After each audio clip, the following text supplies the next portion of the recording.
All right, chat. So back again, episode 9. The back to backs. Um, Tonight we have someone who's played a character for quite a long time. Been part of Gold Rush for quite a long time. The one and only Bobby with a B, Bobby Burke. Hello. Hello, hello. How you doing? I'm good. How are you? I can't complain. I can't complain. Perfect. Let's get this started. So this is the first time you and I have spoken, I guess, properly ever since everything, right? I think so, yeah. It's been a long time though. Yeah. How long has it been? Was it like September when she died? Or October? I know it was before Halloween. Yes, it was before. It was end of summer, I think. Sort of, Oh my god, it's like half a year then. Yeah, yeah, yeah. Well, we'll get to that. We'll come to that. But yeah, let's just start off with you, I guess. Right. Before play and your foray into that, there, have you always been a gamer? Have you always, you know, is it something you've always done? How did your journey of getting into games begin? Oh, okay. Not a gamer per se when I compare myself to other people. I mean, does Sims count? I don't know. I had a Wii when I was little. But I think the roleplay part of it started when Red Dead Redemption 2 came out. And I was like, I saw it being advertised. I think it was on YouTube. I watched the trailer because I didn't know Red Dead 1 existed. I saw the trailer. I was like, wait a second, this looks a lot like GTA. And I like GTA.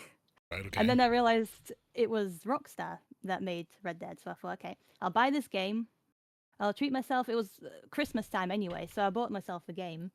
And I was literally obsessed with it. And the So whole campaign. And then online came out like was it a month, 2 months after? I don't remember, but not a long time.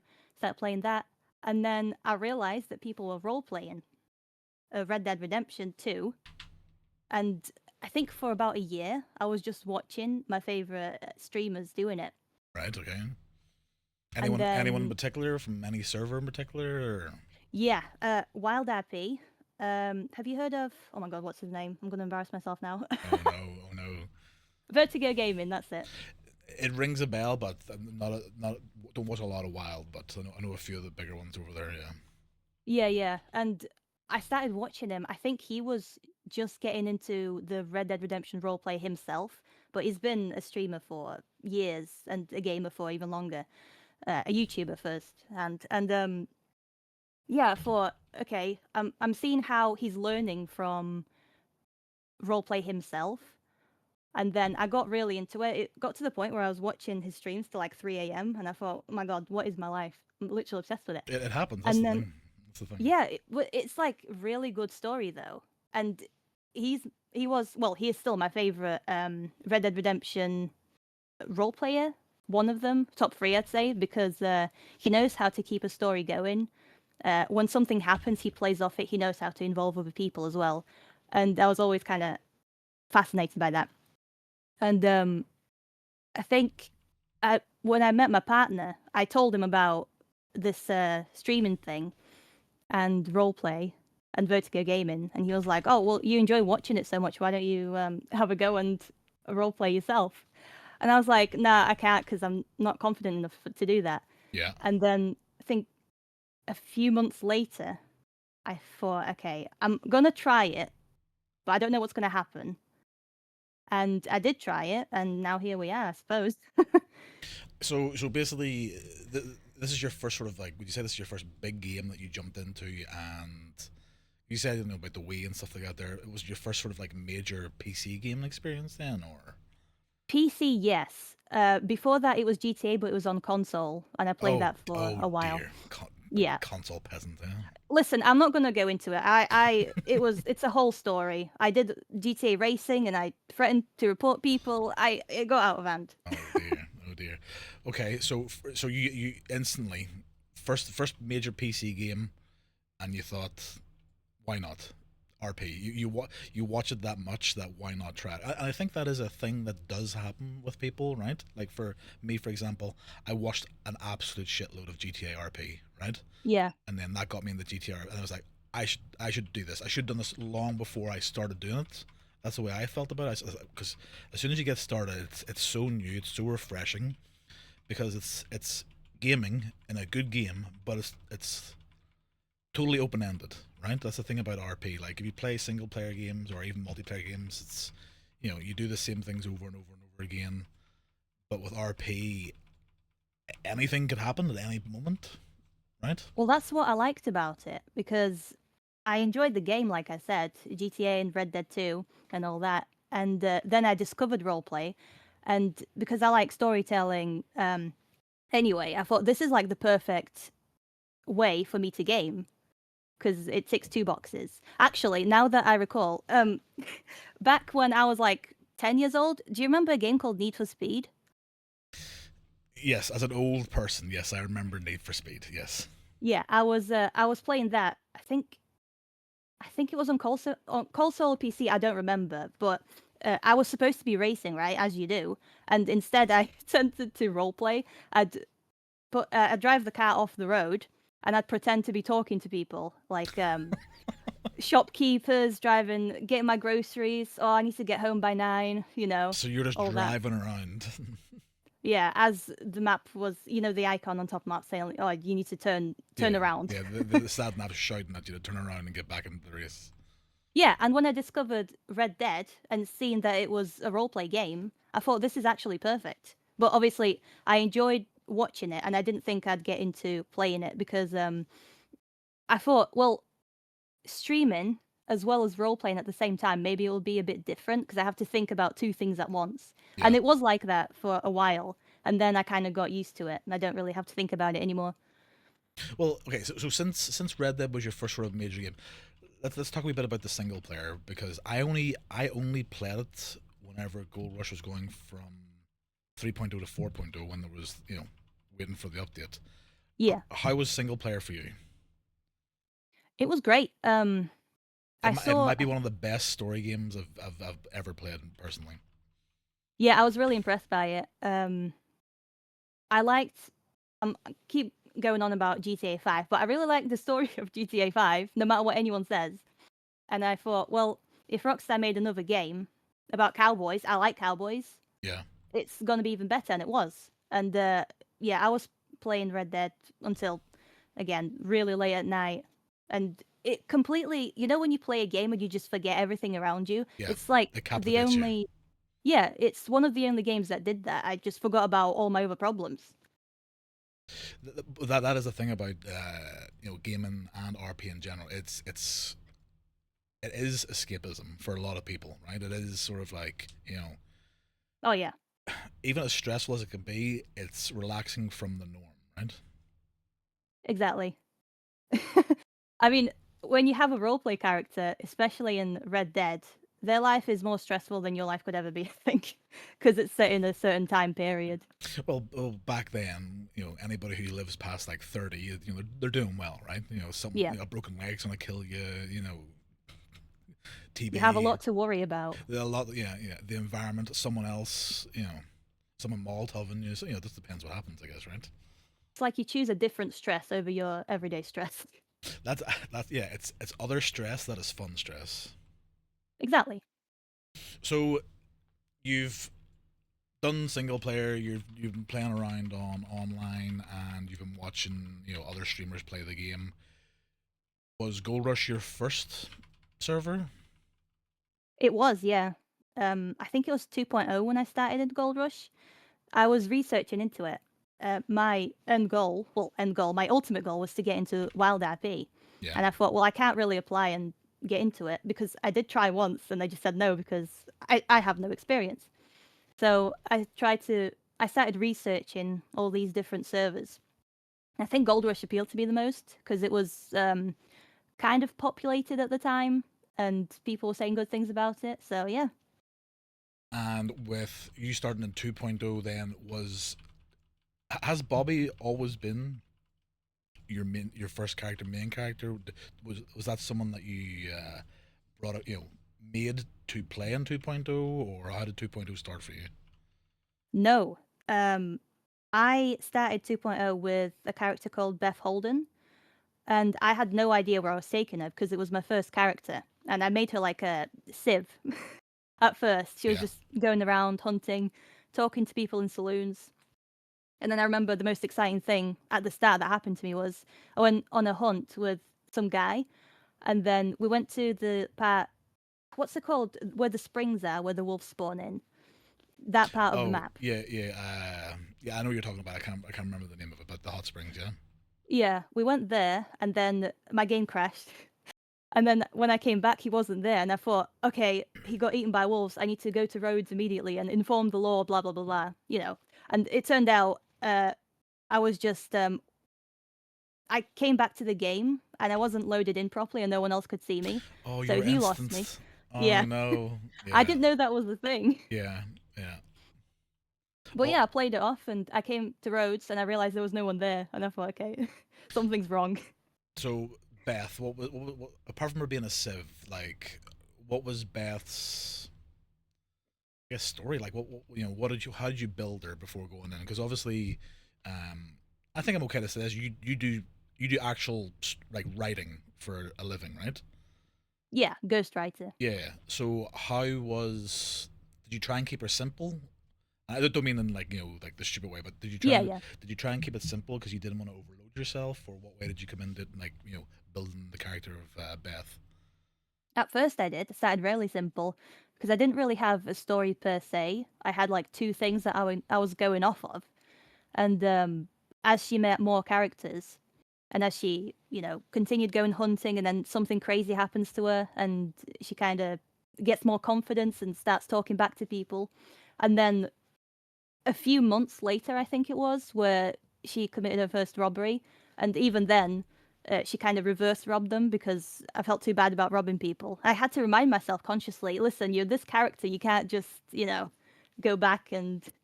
But I was doing that with character called Christian, and that's listen. Beth is she's got a whole story. There's so much to it. The main part of it is she is in a club called Club Raccoon, and it's a Right. gang, but there's two people in it, and they just do really out of hand shit. And then eventually she gets this concussion or some sort of head injury, brain trauma. She loses her mind, and then she starts going crazy. Crazy as in robbing more people and not really caring about consequences. And I think that was really fun to play. But at the start, I thought, no, I'm never gonna create conflict. It's too scary. Well, yeah, I was gonna say. So, you know that me personally, right? I'd like seeing people do their first sort of crimes because you know that they're shitting themselves. You know that Yeah, they're gonna get. Because I think what people don't understand is, right. No matter what, I think personally, no matter whether you're experienced or not, your body always gives you that adrenaline, right? yeah, Now, the more experienced you are, you know what's coming, right? That's the way that I sort of look at it. But for the new person in roleplay, sounds you don't know what direction someone's coming from. Whenever like law, sheriff's office, like that could come from any direction. You don't know what. How was your first experience of doing a crime? Like, were you fucking shitting yourself or? yeah, a little bit. I think to add on to that, it's the law and not knowing what's going to happen, but it's also like when you get to the scene of the crime that's going to happen, you're like, you never know how the person's going to react. With it being with Gold Rush back then, I think it started as a non-whitelisted server, right? Yeah, Anyone public. could Yeah, join. So I didn't know if I was going to come up to someone, they just say, "Shut up and shoot me." yeah. So I was always nervous about, what if I say something and they take it the wrong way? Again, just not being in character, but I was, doing that as well because I was scared of being me, I suppose.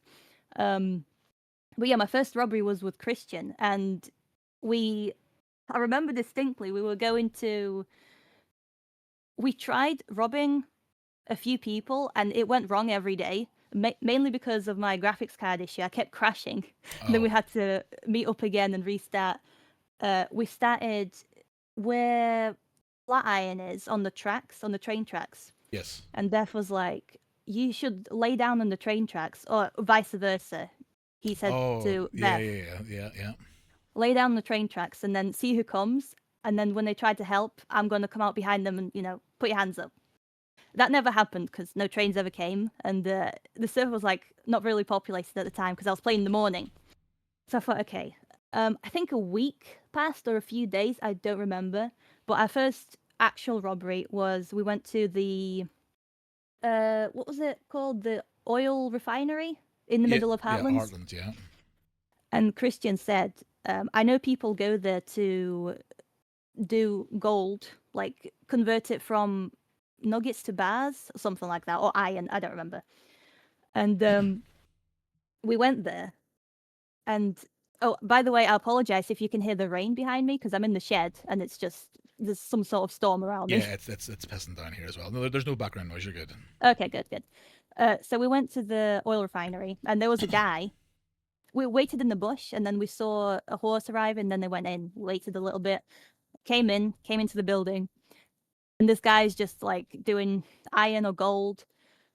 And we're like, excuse me, could you just raise your hands, please? He's like, The politest robbery ever.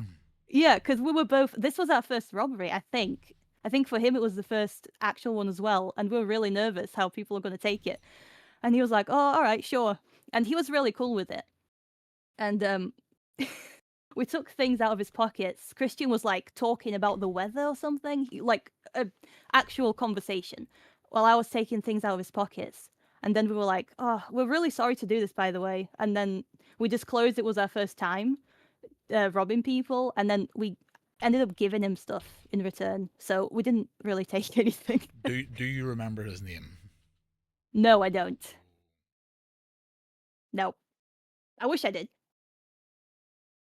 And Why do you think you know who that was? no, I don't. No. I came in very much near sort of the end of 2.0 and then didn't do a lot, because Yeah. I was switching from GTA at that point.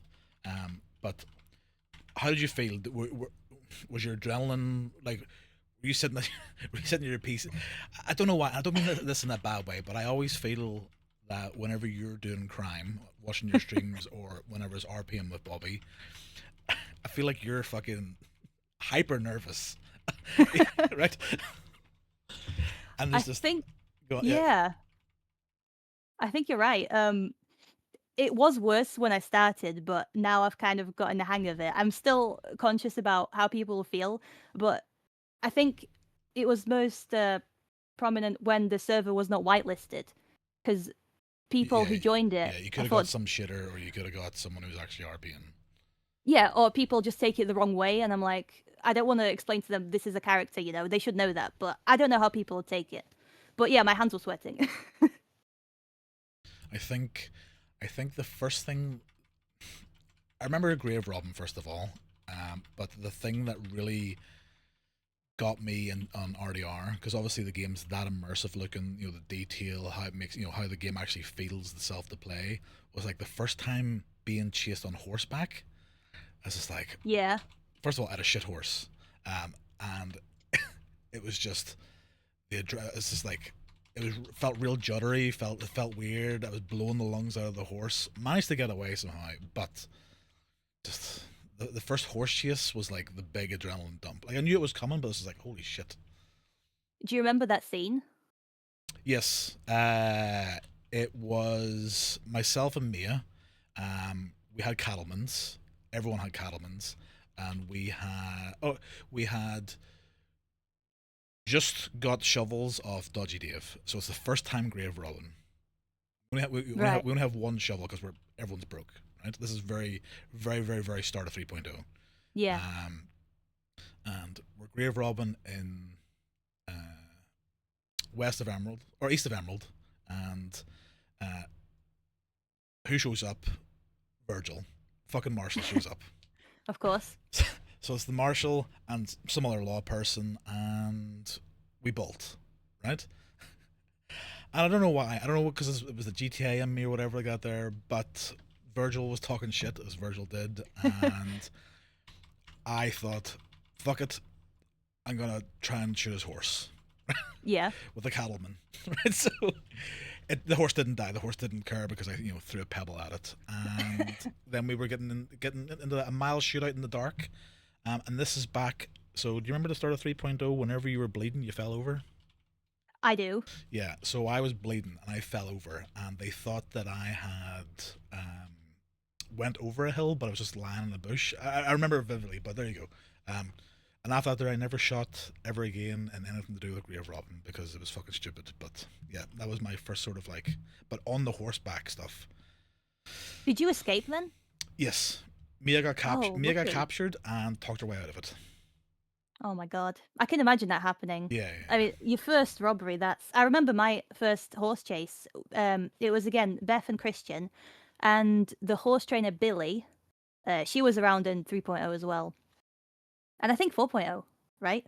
I think so, yeah, of course. And some other people, Frank was with her, her husband, and I don't remember all the names, but there was somebody else there, and we were robbing.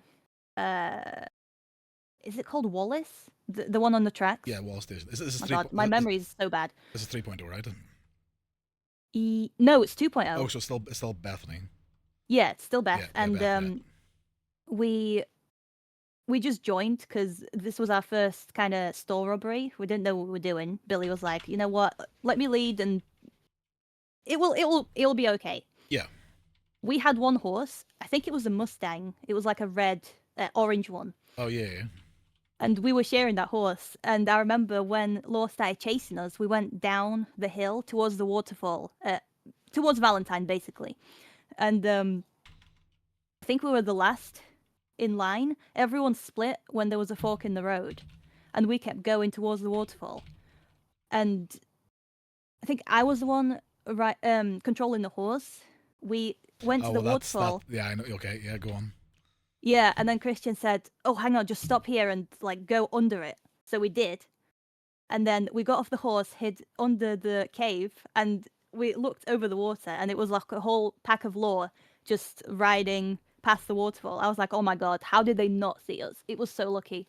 Holding your breath IRL as well, right? Just Yeah, waiting for someone to turn around or come check, and yeah, that was the first chase, and we got away, and I was like, "Yeah, hey, this is that's cool." that's that's a success. That's what you want to. It That's what you is, want to yeah. hear. So Beth became more and more accustomed then to Robin. That was her thing, right? Like she was I guess a scammer robber type of character. Uh, yeah, we started robbing people, and then we said it's too mean. So we went on to do store robberies and then eventually bank robberies. But the thing Club Raccoon had was they basically recruited anyone and everyone who was willing to do the job. And Christian's motto was like, he kept saying, we'll just use them as fodder, and then we don't really know them, so we'll just ride away with our loot and they can deal with the law. And that became a thing. More towards the end of 2.0. I think that's when the wipe.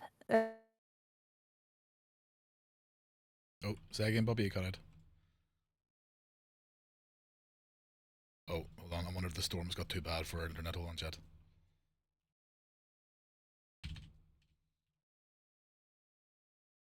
There is the UK, by the way, right now is having a crazy fucking storm. The storm might have permed Bobby IRL. Hold on.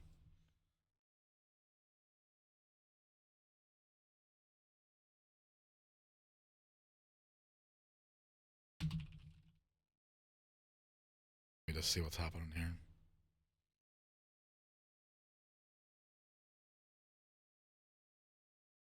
Bobby, you good? You good? Hello? Did the storm kill you off?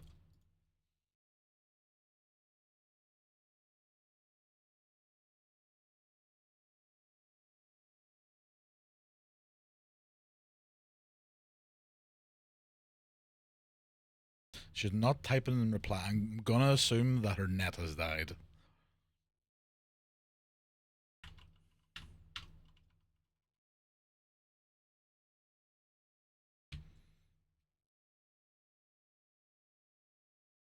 Bobby, Bobby, do you need CPR?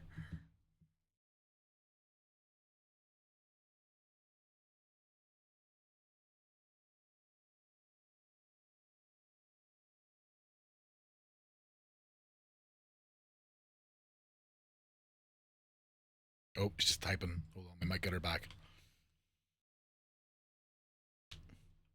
Hello, Hello? hello, hello. There you go. You're Can you hear back. me? You're Oh good. my god. Why You, is it always me? I thought you permanent again there. I was sitting so still. I'm not even touching anything. I don't know what happened. Okay, so go on. You were uh, using people as cannon fodder. Yeah, more towards the end of Beth, towards the start of 3.0 than in the start, because once she got her brain injury, she just didn't care what she was doing. So what happened? So how did Beth get this brain injury? Because I've Oh my. I've I've some because obviously we can talk about the details that we wouldn't have told each other in 3.0 and 4.0. But how did Beth get her brain injury? I think she fell off a cliff. Honestly, that That's sounds like a very you thing to do. yeah. I went hunting with somebody. I think it was Edwin in character, and I fell off a cliff, and In then went to 2.0 or 3. stroll In, 2.0, 2.0, yeah. okay. And yeah, I had to roleplay it. And everything crazy that she did afterwards, I was like, oh, that's just her brain injury, so it's fine, it's in character. So it kind of gave me more freedom to explore other options like bank robberies and just not caring what people thought in a way. And did that help you yourself relax whilst doing these things that you were not used to? And you said about like you weren't sure about doing role play because of like you know, you didn't feel confident enough. Did that type of character and that change in that character from going from something that was going to be a civ, to doing the crazy shit that she did that help you yourself? Yes and no. Yes, it helped, and no, it didn't help because sometimes I'd still approach people and I wouldn't know how they'd react. But I think if I was weirdly, because when I started streaming, I thought this is really scary. I can't talk to people and roleplay at the same time. And then eventually progressed, and I couldn't do all these crazy things without an audience. I think that kind of helped. So if I'm like 2 hours into a stream and opportunity arises, I'm like, you know what, I'm going to do this. And everyone backs me up, so I don't feel as scared. Yeah. But yeah, it was a long road. And then, so overall, because obviously I did very little in 2.0. I got arrested once for having some swamp herb on me. Um, Right? but that was it. How was 2.0 for you overall? I liked it. Yeah. I was excited for 3.0, but I was also a bit uh I don't know a nice way Apprehensive? to put this. Pissed off Oh, okay. because the wipe happened, right? Oh, it was yes, because 2.0 went back, or 2 to 3 went back 5 years. Yeah, and I was really enjoying playing Beth.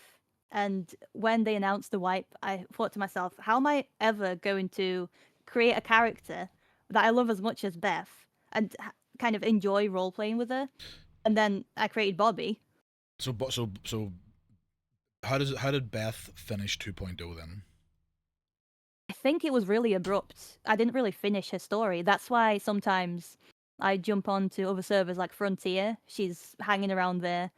And now on Ranch, I'm playing Beth as well. So her story it didn't end yet. She's still in the middle of all this crazy shit. But from 2.0 to 3.0, Beth was just stopped. Yeah. Yeah, just abruptly. I think I was delivering food on a milk wagon, and then next day, bye bye 2.0. Yeah. Um. We, No, go on. no, I was just gonna say we were scamming people As you do. with a milk wagon. Yeah, that was another thing that I liked. Uh, I don't know if it's original idea because we, I saw a wagon, we painted it white, and we've said it's a milk wagon, but why don't we sell breakfast on it and just like ride around the server selling food? And I remember this is really random, but we once saw a crashed wagon, and then we investigated it, and we found a load of food on it. And Christian was like, "Why don't we just steal it and then flip it from our wagon?" Well, yeah. And it was like a bunch of cookies and just really expensive food that we didn't have the recipes for. I was like, "Yeah, let's do it." And then we just continued scamming people until we got wiped. Do you think that so scamming RP in general?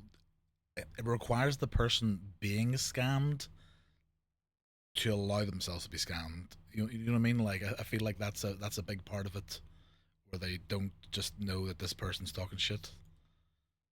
Did you find Maybe. did you find that there where people, Yeah, it's definitely easier when they don't know what's going on. yes. So they're not playing along. They just actually don't know what's going on and believe what you're saying. But did you find it? So But the ones that do know, like their character might be a civilian, and they might know that this is, not the way something's supposed to be. Did you find it hard to scam people who just, yeah, I what I'm don't trying to think they say? let them. Yeah, they didn't let themselves be scammed. I don't think. Well, I might be wrong, but from what I remember, I don't think there was ever a person who knew they were being scammed and kind of played along. There was one scene where I was crouched, and I was approaching this lawman, and I tried to pickpocket her, and then she just said, "What are you doing?" And I thought, okay, well, See, that's fuck that's what me. that's what I was gonna say. I was gonna say like I think what I would like, especially somewhere like Saint Denis, right, with where you have like someone who's trying to be a pickpocket, right, using tries, right, and I feel like you really want people have to play along with that, right? Yeah, Um, yeah, I just because if someone's stealing something from you, you don't have a third eye in the back of your head. You can't, you know, yeah, you know what I mean. yeah, I know what you mean. You need the other person needs to play ball as well with that type of thing.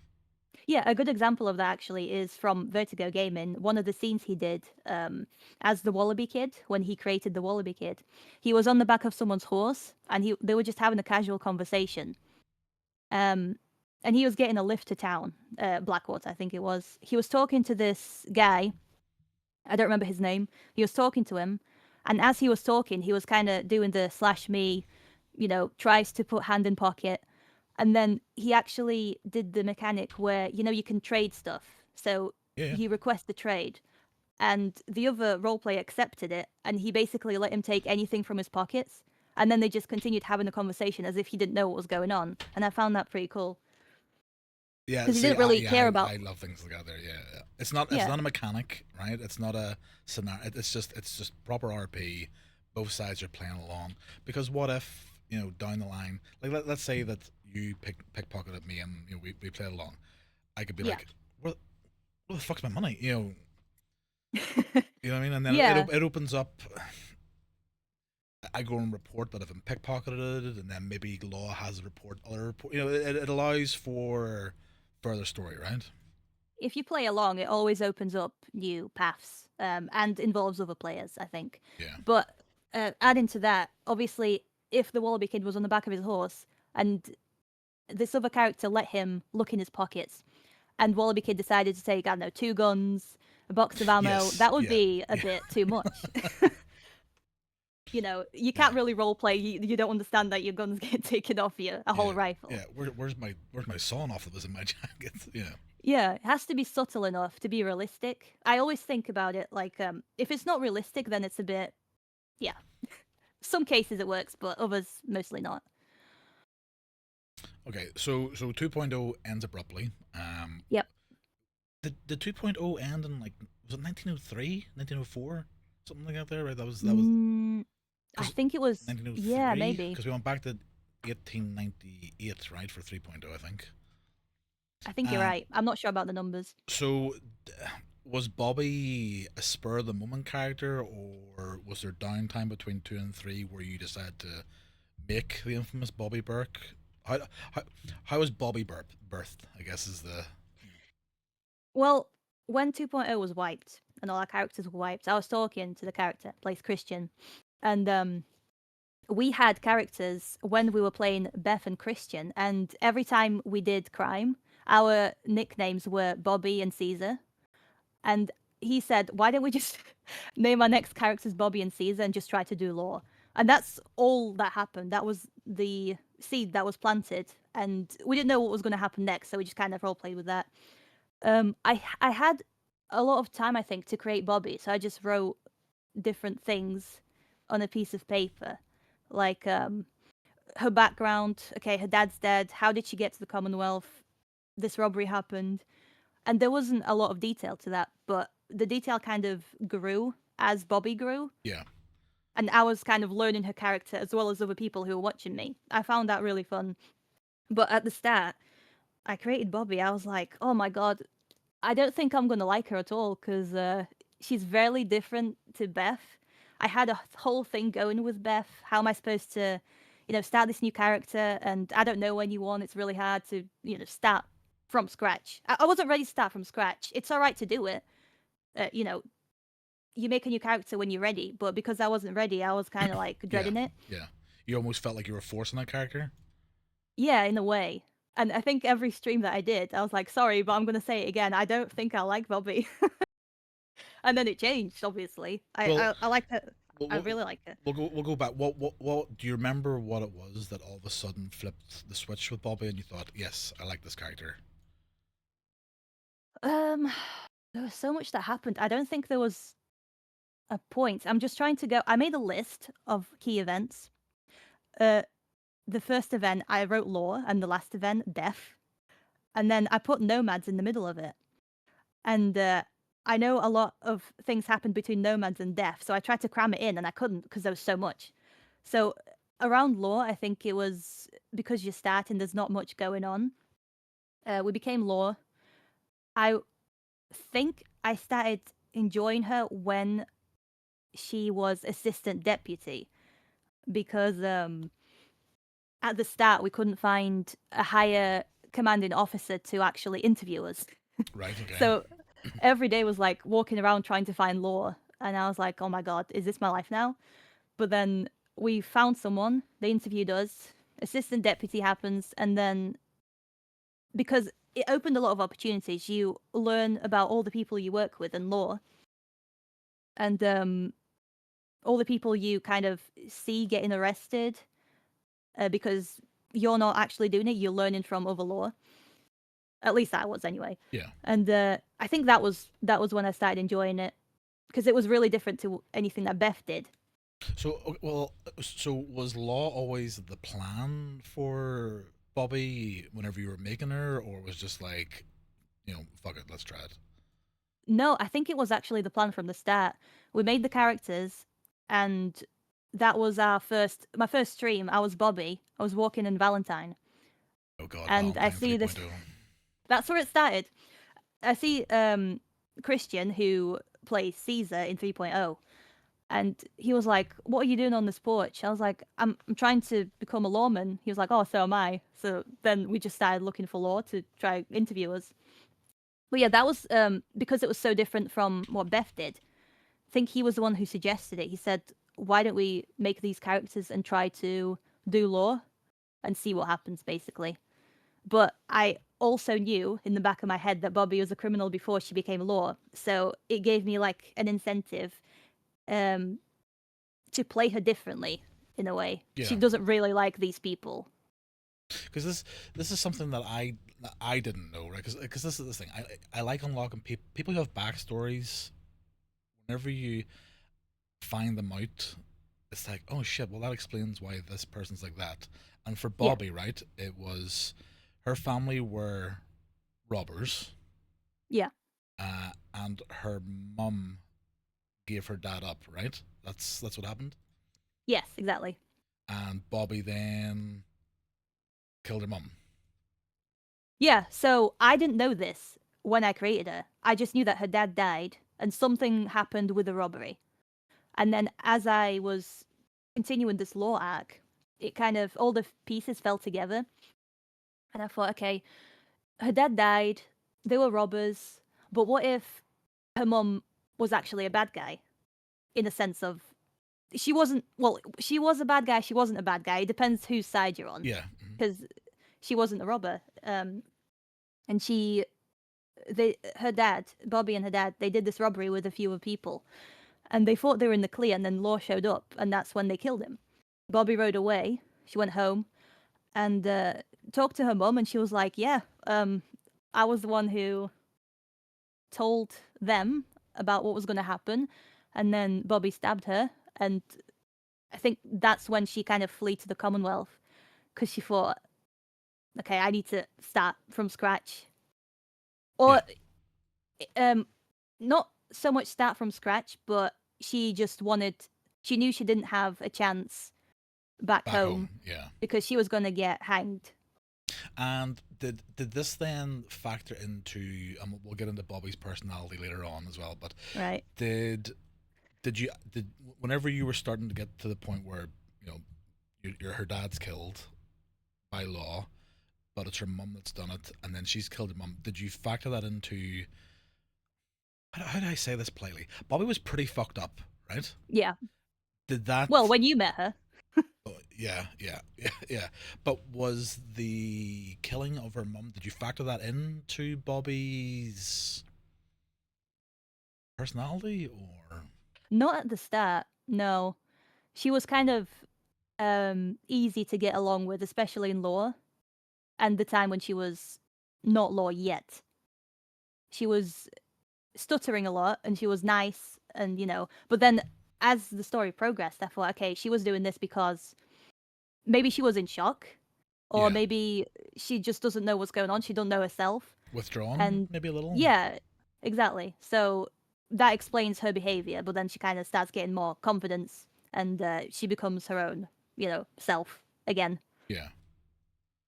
So she hired as law. How was law RP for you? Because assuming you'd never done anything like that, if Beth was your first character. It was good. There was a lot that happened in law. At first, obviously, Bobby was the assistant deputy, and we couldn't really do much, her and Caesar, because they didn't have any power. So we were just following the others around and learning. And I remember arresting the first guy and someone saying, "Oh, good job." I was like, "Oh my god, I did it. It's not that hard, is it?" And then Yeah, you heard it here she first, chat. Law is super easy. Yeah. yeah. And then she got promoted. I got she got a telegram, "Come see me at the office." I was like, "Shit, am I getting fired? And for what?" That was my first Yeah, reaction. Why am I getting fired? how have I fucked up? Because Bobby, like, what's the word? She's like self-sabotaging. She's always thinking she's done something wrong. Yes, yeah, very, very, very self-destructive. Yeah, and I don't think I had to roleplay that really, because I was paranoid that I was gonna get fired for something. And I came and what was his name? The one that got hanged later. The one who was In talking. 3.0, that was a multitude of fucking lawmen. That could have been anybody.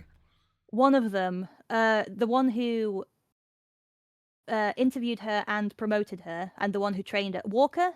Was it Oh, Walker? Ryan Walker. Yeah, Yeah. he was the one. He punches her in the face and says, "Congratulations, you're a senior deputy. Don't tell Caesar," or something like that. And then everyone else starts punching her. I've got a clip of it actually on my Twitch. And I was like, okay, I guess I'm promoted. And I don't think I So got wait, promoted you both afterwards. got hired at the same time, but you got promoted first. I got promoted first, like by either an hour or a day. Oh, It okay. wasn't that long. But Yeah. I would assume Bobby played that card quite a bit. I feel like that's a Bobby thing to say, that she was like promoted first, right? She said that immediately when she saw him again.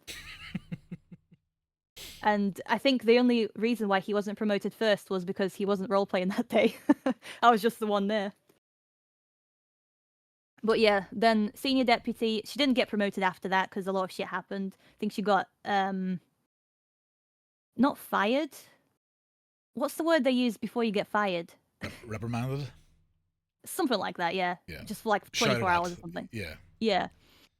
And then Do you remember what she and then did? she got fired next day. Yeah, she wait. Oh my god, yes. It's like the whole day. We were in Valentine, her Bobby and Christian, well, Caesar. And I think there was some shit going on in the saloon as always. And we kept hearing locals whispering about uh, swamp being sold in Annesburg and Saint Denis, and it was just popping off constantly.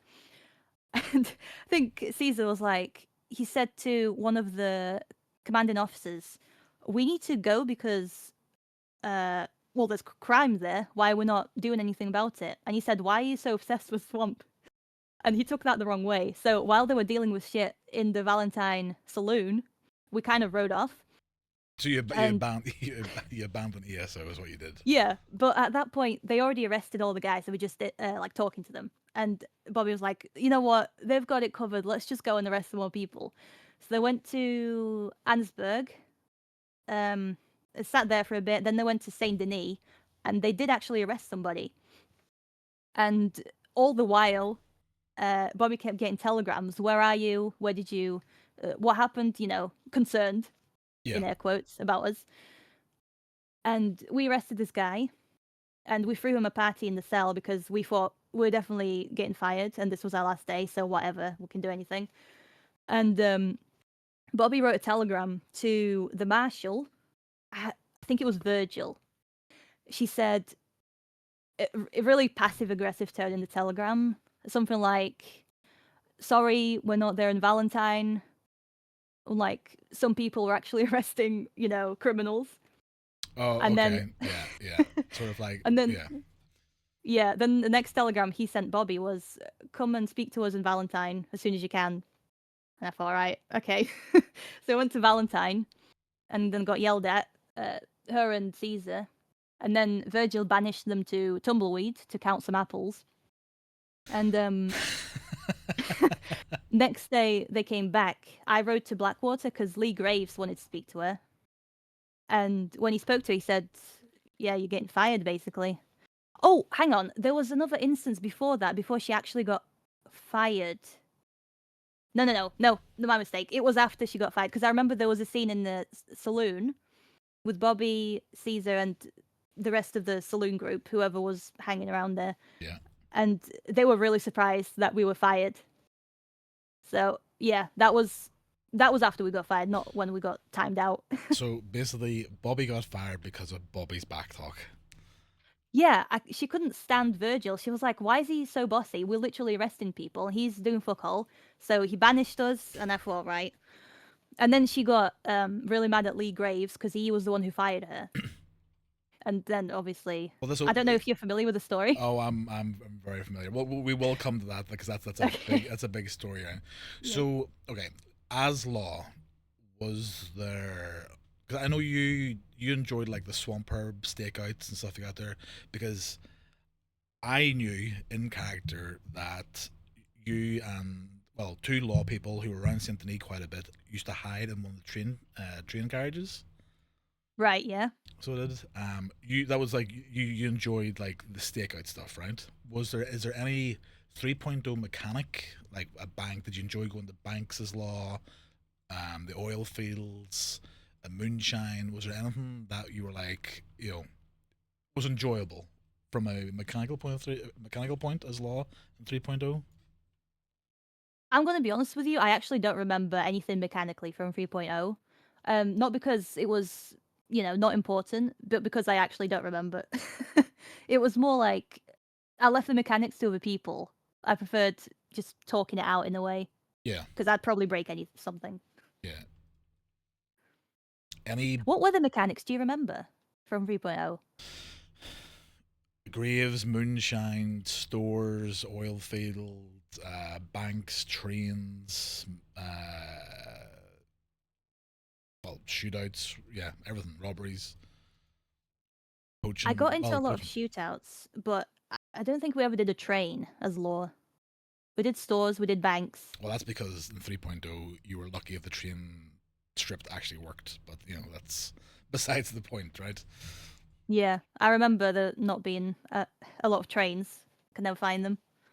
Do you remember? So, law players have to unfortunately deal with like there's a difference between a shit character who's RPing as a shit character and just an absolute self-insert idiot, right? Right. Did you have any of those experiences where you're just dealing with like an absolute fucking idiot? From law or just in general?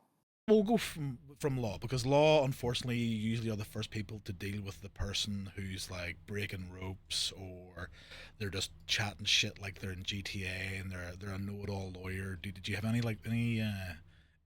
experiences fun like that? I think I do. And they're actually quite easy to tell apart, those kinds of people, when you're not law, when you're experiencing law. So when they're kind of doing stuff to you and you're like, this is not part of the rules in a way. It's easier to tell what Yeah. they're doing. But I don't remember law, but I remember what happened after law with a certain law officer.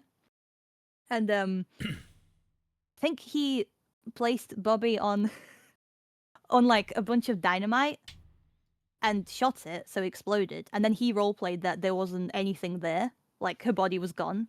And I was like, well, I'm not gonna kill myself, am I? Oh, so okay, right. Well, you can name and shame. There's no issue in that.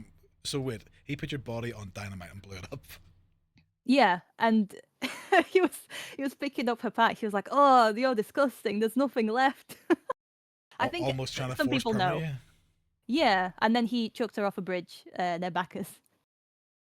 Oh, okay. Well, you can DM me that name later on, so you can. Okay, I Um, think people know who that was, because it's all in the streams, and it was a big storyline. But then I think he died.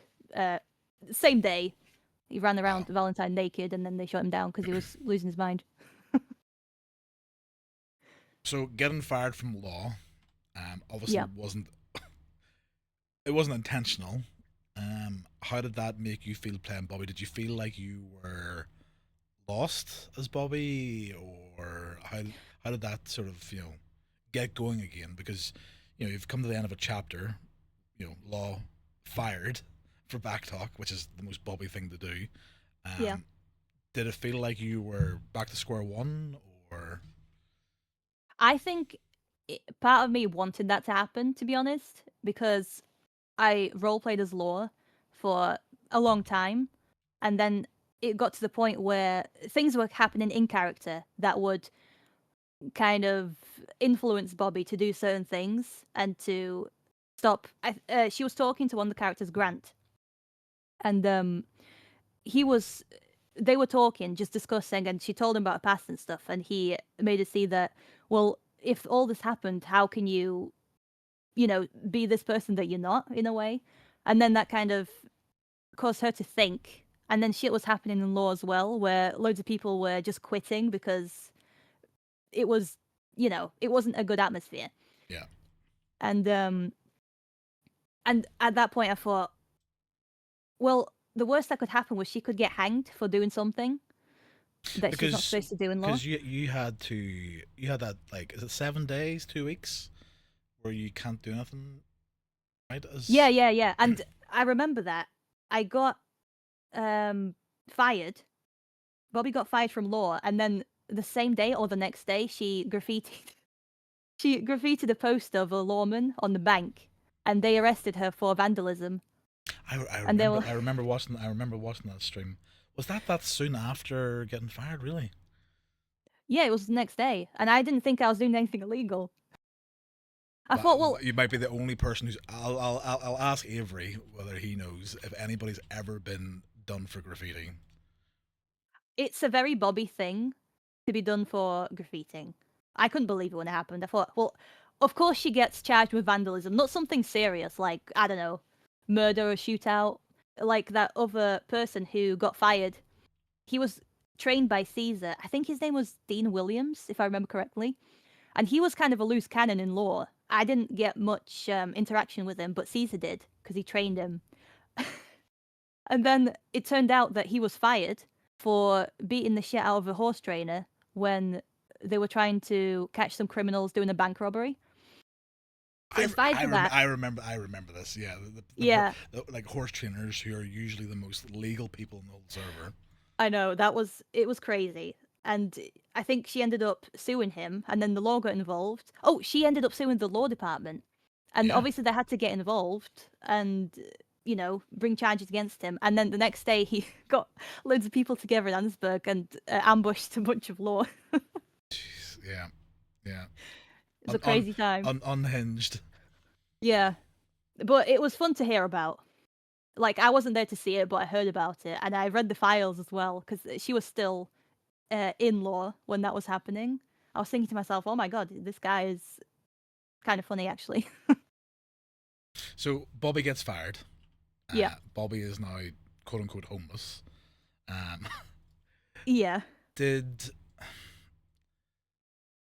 when did we'll say the beef with Lee Graves kick off? Because that was like your first big story after Law, right? That actually started happening in law, when all the shit with law was going down, when everyone started disobeying law and dropping out because they didn't agree with what was happening. Do you remember what it And was that was? Do you remember what the catalyst was for? Because I don't know why. Um, every time there's drama with law, it's always ESO. I was an ESO, yes. Yep. But I feel like every time you hear drama or people are quitting, it's always ESO. Yeah, yeah, I remember that very well. Now that you mentioned the catalyst, Bobby and Caesar went into a coma because they got into a shootout in Van Horn. They went into a coma because I was on holiday for 2 weeks.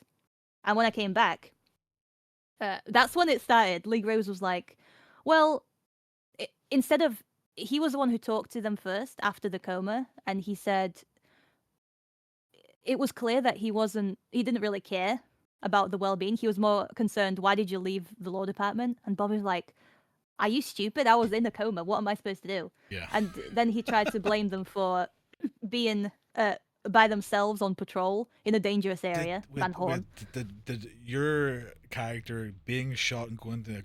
Were you the catalyst? Were you the Tinder? The spark for ESO having a shit fit and 3.0? I'm not sure what happened in those 2 weeks that I was away, but when I came back, everything was off. And I think that's when Bobby started showing her attitude. She was like, well, they don't really give a shit about us, so why should I respect them? And she made it clear she didn't respect them. And in loads of patrols, there was a lot of back and forth between her and Lee Graves. He said something, and then she replied, snarky comment, and then he'd say something like, well, blah, blah, blah. And then she'd be mad. She'd sign off and then drink in the saloon and just vent.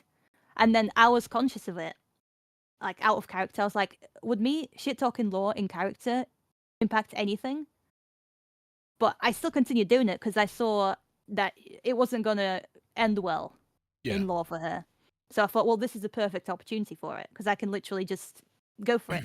Okay, so Bobby and Lee's hostilities started from the workplace, Yep, yep. I and think it was this the same time the first Bethany issue, and this is like a completely different arc, but this is again when it started. Her first Bethany issue was about Lee Graves, and she was just like making up rumors about him. And then he got mad and he was like, I know it's you. And Bobby was like, what are you talking about? It's not me. I don't even know this Bethany chick. yeah, But he was like, yeah, it is you. Bobby would until her dying breath always be like, it wasn't me, it wasn't me, it wasn't me, you know. It was her, but I didn't know how he knew. And obviously, as Bobby, I'm not going to say, okay, it's me, because that would be out of character. But also, like, a part of me was thinking, was there some meta going on? Because I actually don't know how anyone would find out. Unless he saw her putting posters up. I think he did see her put posters up. But whatever. Well, hopefully. Yeah. Okay, so and we'll come to the Bethany's as well. Yeah. So when did the Lee Graves stuff then really kick off? Was it the poster? Yeah, it was a poster. And He arrested her. And what did the poster say again? It was a recruitment for ESO. I think I still have it actually. I'm gonna search for it as we talk. But it was a poster for the recruitment of ESO, and there was a picture of an ESO lawman, and it said she basically drew a mustache on it and a goatee and crossed out some words and replaced them with other words. And Lee Graves arrested her. Oh, I found the poster actually. Okay. It said Eastern Sheriff's Office is hiring. So she crossed out hiring and put a failure. Okay, yeah, that'll get And then their backs up against the wall. yeah, and then bullet pointed steady pay, training and growth, honor and respect. And she crossed out respect and put humiliation plus mockery. And then it said protect and serve your community. She crossed that out. And she put ignore real issues. Good apple picking program though. Oh well, you self-sabotaged there, right? Yeah, but I didn't mind because what's the fun in doing something and then it not having come back to you? But he saw her wearing a certain coat as she was putting the poster up, and then she took the coat off, and then I saw two lawmen approaching me, Lee Graves and someone else, And he was like, "Was this your poster?" She was like, "No." And he said, "Can you put your coat on for me, please?" So she did. And then he went, "Okay, you're under arrest." And then he had actually arrested her, or attempted to arrest her a second time, for talking shit about him. And Bobby was like, "You can't arrest me for freedom of speech, you know." Yeah, yeah. And it was just like back and forth, constant back and forth. And I completely forgot about this scene. I just remembered it as we were talking. I think part of the arc ended in the Valentine stable, where she just approached Lee and he started talking to her. He was like, "Well, you're nothing, and you know, you're a disgrace to law. How can you live with yourself?" Just like digging and digging and digging. And Bobby obviously doesn't take that very well. He's attacking her character, like, just Yes. like really mean stuff. And I thought to myself, I could do something here. And he got on a horse. Someone else, his girlfriend at the time, was on the horse. He got on the back. I remember And this. she I just remember said, this scene vividly from your stream. Yeah. yeah, she said Lee. And then I don't think he even turned. She just started shooting. And there was a massive shootout. Obviously, she got shot down. Got If I arrested. remember Yeah. correctly, you nearly had the girlfriend as well because she's some doctor, right? Because the law doctor combo. Yeah, and I thought it was knives at first, but it wasn't. Oh, I can't remember how far back, but you missed one of your shots and shot a lantern, right? Yeah. And it was And perfect. I didn't mean for that to happen. I'm a really bad shot in game. I'm going to admit that, okay? So anything that happens, and if it starts looking cool, it's a complete accident. So when the fire started going, I thought, what the fuck is happening? Well, he's injured, and then he started staggering. And I thought to myself, if I don't down him, that will be really embarrassing. So I did down him. Yeah. And yeah, it was fine. And did it feel good? Yeah, because it was my first, um, I Kill? think it was, well, not kill, because he didn't die, but it was the first kind of scene where one of my characters completely lost her temper and shot someone, and there was actual consequences after that, and I could roleplay further with the consequences. You know, it didn't just end with me being arrested and released.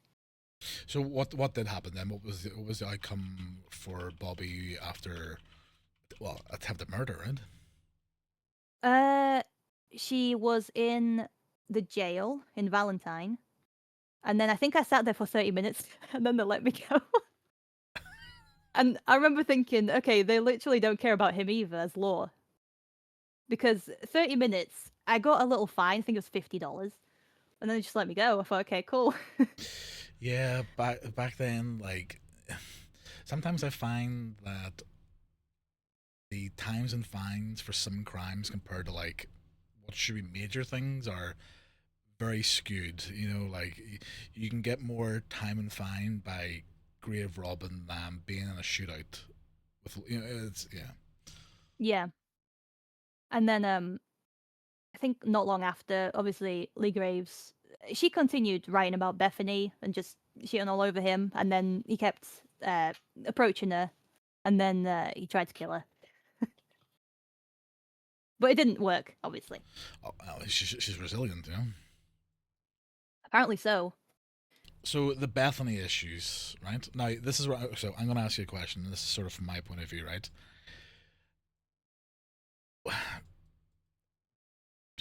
Did Bobby have some form of split personality? Because I feel like she did. Um, without knowing the context, yes, but it was revealed like really, really late into her character that her name is actually Bethany, But and I not think but it not the was Beth not the Beth from not Beth, right? no, no. That's where I complicate things for myself. So she's Bethany, but she doesn't have the same personality as the writer Bethany. But it's like a pseudonym, but it's also her real name. Yeah. I think the first person she told that to was Charles Murray from the Saloon, and he never spoke of it until I think she was in Sisika for something, and then that's when Law found out about Bethany, and she was like, "Yeah, I'm Bethany." So So it was, so Law yeah, knew Law knew in 3.0 that Bobby was Bethany. I think they did. Was that 3.0 or 4.0? Because Was Bobby was. was it I think before it or was after the 4.0. was it before or after the Mexican War? I think it was afterwards. So 4.0, yeah. Yeah, but it's hard to tell because I've roleplayed it for so long and so many things have happened, and Yeah. I'm not sure when they started finding out about Bethany. Well, these Bethany issues, right? They did stir up quite a bit of drama. Yes, and that was my intentions. Was there any from 3.0 that were your favorite? Because I remember one about in Valentine, you got the two saloons, and it was the small saloon that Yeah. was like the Lost Saloon, and there was one about like the owner's wife is cheating and he knows or something like that. There, Yeah, the saloon that's opposite Valentine, not opposite, but on the yeah. like side street. Yeah. I think it started with a food review idea Oh, it because did, I it thought, did, okay, yeah. yeah, because she was working, or she was a fan of the saloon. I don't think she was working there yet, and she said to herself, "I'm gonna write 3 reviews of 3 different saloons. One of them is going to be really good, and it's going to be the Valentine one, and then the 2 other ones are going to be really bad." Because I think it was Doyle's and that other one on Valentine, no? I think it was, yeah. I included Doyle's in it, yeah. But it's funny because she didn't know a lot about Doyle's. I think that's why she came out to Saint Denis to kind of research just to see who's there and what names she could gather so she could actually put them in the issue. Is there any of them from 3.0 for, well, is there any of them in general before like the last sort of like big issues that, you know, you're the most proud of? Um, I think probably the ones at the start where she was just talking about law all the time. I know it evolved into other characters and talking about other issues, but from the start, uh, a lot of them were just about law. And I think that started a lot of conversation, especially in the saloon, because I could always tell, okay, they're reading it because they're talking about law. And yeah, I just enjoyed hearing opinions from other characters through Bobby. Because it's sort of like, I always said that McCorn's newspaper, like having things to talk about in character is great, right? It's good for small talk. Did you read the newspaper? Did you know? There Yeah. were genuine people, like even I didn't know, that were talking about like the Silent Witness. Have you seen the latest Silent Witness? Right? Yeah, People love and gossip. apparently they do. I didn't really, as Bobby, run into many people talking about that unless I actually asked them a question, but I couldn't really interview anyone because it would be too obvious. So it would just be by chance I'd hear something there, hear something here. Just little bits, but I knew people were reading them. So Lee Graves into murder. He dies off because he goes nuts. Um, Yeah. and then your silent witnesses kick off for Bobby, and she's causing stirring up genuine drama, where people Yeah. are starting to maybe like want to find out who it is or who said what, or people are getting bad names, and then we're getting close to you then hanging around with Charles Morey and joining, I guess, her first gang, right? Yeah. A lot of things happened between her almost getting killed and the nomads. Uh, the most notable one, I think, was Grant. And Charles was there from the start, by the way. I remember seeing him and just like having small talk. But back then, obviously, I didn't know that he was going to be such a big character in her story. Oh, yeah, Grand Takimaki, as Carter used to call him. Yes. Yep. That was so much has happened because they started out as friends, and then he gave her a flower and she rejected him, and then I think things kicked off. He tried to kill her twice, and the second time, that's way in the future, but the first time, that's when she realized, okay, I can't trust that person. Caesar's still around. I know he's gonna back her up or whatever. And that's when Charles started coming into the picture a bit more, because he was falling out with Grant over their issues. Because at the start, Grant was saying to Bobby that Charles has this gang. It was called something else. It wasn't the Nomads. It was his first gang. It'll come to me. Because Charles was part of the Vandals, and then he got booted out of the Vandals, and something Bloods. New Bloods. New Bloods. There you go. Yeah. Yeah, and Grant told Bobby everyone in New Bloods wears this ring, and apparently if you try to quit, he'll try to kill you or whatever. And she was like, oh, that's not good. But then she started talking to Charles, and he said that wasn't ever an issue. If you want to leave, just leave. So she was like, okay, there's some drama going on there. And then she started kind of telling Grant one thing, telling Charles the other. And then they started fighting.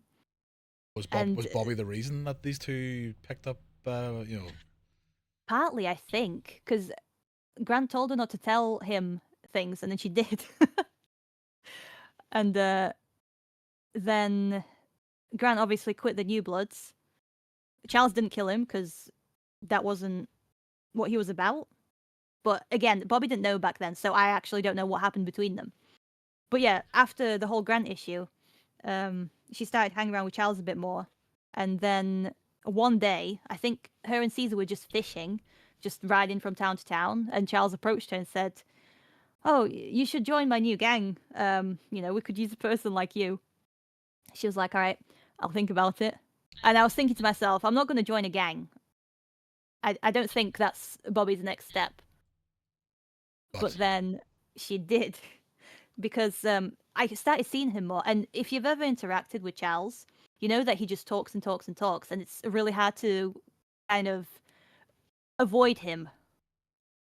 But not in I'm saying this in a nice way, because I remember reading a telegram, and then Charles approached, he's having a conversation with someone else. He pulls me into the conversation, and then he brings up this gang again. And I'm like, oh, that's a cool idea. And then he's like, well, why don't you tell Caesar to meet you in the Valentine Saloon, and then you're going to rob him for me, and that will be your initiation. And they're at that very point, big stage right now. We're getting a very big chapter, right? I know, I'm thinking about it for the first time in a while. But I was thinking, it's never going to work. I'm probably not going to rob him because, Caesar's Bobby's friend. So it depends on how the whole scene plays out, on what happens before the scene. And, you know how it is. Things just abruptly change sometimes.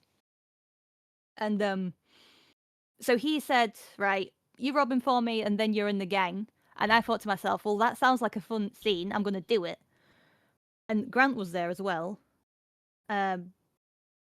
Before the whole drama with him kicked off, it's really blurry. I think it was in and out of drama in that stage. Yeah.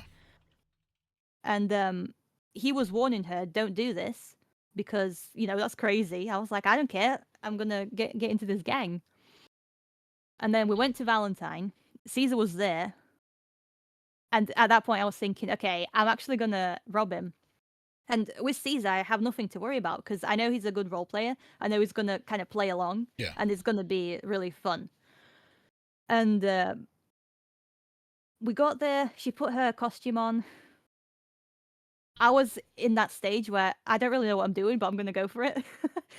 And then she starts robbing him. Are you nervous at this point, or are you, enjoying it, or? I'm not nervous because I know nothing's going to go wrong. Because this is a person that I trust, and it's not going to be like a random person, and I don't know what their reaction is going to be. Yeah. Yeah, so I wasn't nervous. I didn't know what was going to happen. It wasn't my intention to kill him. And I remember walking down the stairs, I start pointing my guns. Caesar's surprised. Well, he acts surprised. Roleplay surprised. And I think he was whispering stuff to Bobby. He was like, oh, why don't you do this thing where you pretend to rob me, and then we can both point our guns at them and reverse and, kind of rob them. Yeah. And she was like, before she could really think about it, he started talking like, oh, You're never gonna shoot me. Look at her, she's a coward. And obviously he's doing this for her benefit. But then when she replies with something, he kind of snaps back at her. And then it kind of, like with Lee Graves, the more you say to her face, the more she's gonna she starts to build up pressure and start to boil. It will build up, it will explode. And when he said she was a coward, she wasn't gonna do anything. I thought, okay, I'm gonna put my gun away, and I'm gonna take my knife out because that's like the next extreme I could think of. Yeah. And without thinking about it, I've never stabbed a character from the back before like that, like intending to, I don't know, create a scene, a drama. Were you just going to try and like slash them a little bit? You didn't realize it was going to do the execution? No, I knew the mechanic, but I think a part of me was like, maybe it won't kill him. Right. Okay. So you shank him in the neck. Yeah. Then he drops dead. Blood starts pouring everywhere. I'm like, oh, this is cool. Meanwhile, did you know he was going to burn him? No. Okay, go on. And as this scene is playing out, he's bleeding. I'm thinking, this is really good. This is like a really fun scene. Obviously, Caesar, from his perspective, he's thinking, I'm going to die. Yeah. And so I don't overthink it. I think Charles and Grant is the one who had the idea. Why don't we just drop him behind the saloon and he'll be fine. You know, he'll walk it off. So we dropped him. And then we started drinking in the saloon, talking to Charles. And then Bobby's like, what if he actually isn't okay after this? So she goes to find him, puts him on the porch of the doctor's office. There's no doctors around. Oh, yeah, standard. Yeah. And I know that he's trying to do something because he's trying to, obviously, for the right reason, to create a big injury because he's been stabbed in the neck. He's not just going to respawn. So I'm thinking my next step is maybe I should do some medical roleplay. And Bobby being Bobby, she remembers what she was taught in law because she got taught first aid. Yeah, coffee grounds, yeah. And because she's panicking, she doesn't put them in the little bag and press it against his wound. She just pours it into his wound. Nice. He gets an infection. Yeah. And she's like, yeah, this is definitely not supposed to be happening. Why don't we just ride around? And we need to find a doctor. And at this point, she's like, I'm not joking. We need to find a doctor. I don't know who's going to make him better. Was he then also like low pulse, low vitals, or... Yeah, I think he did blood continues pouring out when she tried to bandage him. So I knew it probably was an artery. It wasn't like a scratch, like a bare scratch. You could just bandage and that's it. No, you shoved the 6-inch blade into his throat, yeah. Accidentally, yeah. So we went to Rhodes and dropped him off at the doctor's office. Doctor arrived quickly. He wasn't there at first, but he arrived. And then they start working on him. And Bobby's like, I don't know what happened to him, lying. Yeah, the standard criminal. I have no idea what happened to this person. Yeah, because there's law around. And she's like, well, I don't want to get arrested for this. This is so stupid. So she goes to the side, starts talking to Grant. And she's like, I think I shouldn't be here when he comes to, because he's going to tell them, because I know he will. Yeah. Oh, so because you're obviously still playing in the mindset that you stab him in the neck, it's bad, but he's gonna, yeah, up. I was thinking I need to get out, and in my head I was like, okay, my next arc is probably going to be the on the run arc, and maybe Caesar don't trust her, blah blah blah. But then she rides away to Valentine. She hangs around there, and then. Do you remember where you dumped him? What doctor's office you took him to? Rhodes. Rhodes, okay. Yeah. Went back to Valentine, and then a short while after, Grant returns. And when you got the tag on you, and it's like, I don't know, looks depressed, whatever. Yeah. I'm like, oh shit, I don't know what happened. I hope he's not dead. And I'm thinking, okay, he's definitely not dead. Something just weird happened. And then he's like, yeah, he's dead. And I'm like, what no. What is your initial, like, forget about Bobby, what what is your initial reaction right now? Are you like, oh, this guy's taking the piss? Because he's known to take the piss. um, my initial reaction was, and I don't know where this came from, but I was like, maybe he faked his death. Because Right. Okay. he's one of those characters that loves revenge. And if someone double crosses him, he's gonna go all out to just do whatever he can to get them back. And I thought, okay, he's fine. He's not dead. So she starts riding to Rhodes, and then she sees his body. And how is that from your point of view?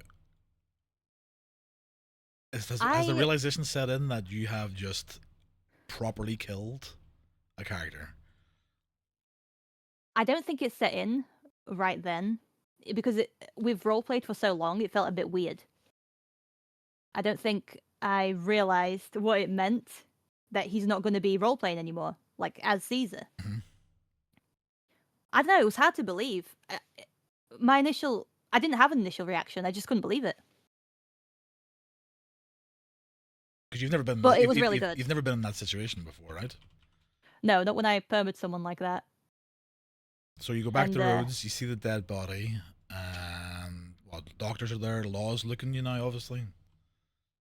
Law's not there. Doctors are not there. I think she snuck into the office just to check for herself. Luckily, no one stopped her. And then she starts riding back to Valentine because she's kind of like, "What do I do now?" On the way to Valentine, she bumps into Grant. He's riding to Rhodes from Valentine, and he basically warns her, saying, "Law's gonna ask you questions because they just asked me loads of questions." Yeah. And he's like, "Okay, this is our story. Charles killed him, and we were just there, and we didn't really do anything." And she's like, "All right, I'll try." So wait, you were gonna pin this murder on your gang leader that you'd just done your initiation for? Yeah, but at the time, she didn't know she got into the gang. Fair, okay. Or did she? I think after she murdered Caesar, they were in the saloon, and he was saying how proud he was of her. But she wasn't thinking clearly, obviously, for the right reasons. And when Grant says, "You say this, you say this," she's like, "All right, I'll do it," because she don't want to get arrested for it. Because technically, it's killing an ex-lawman. So I didn't know if there was going to be like an extra charge on top of that.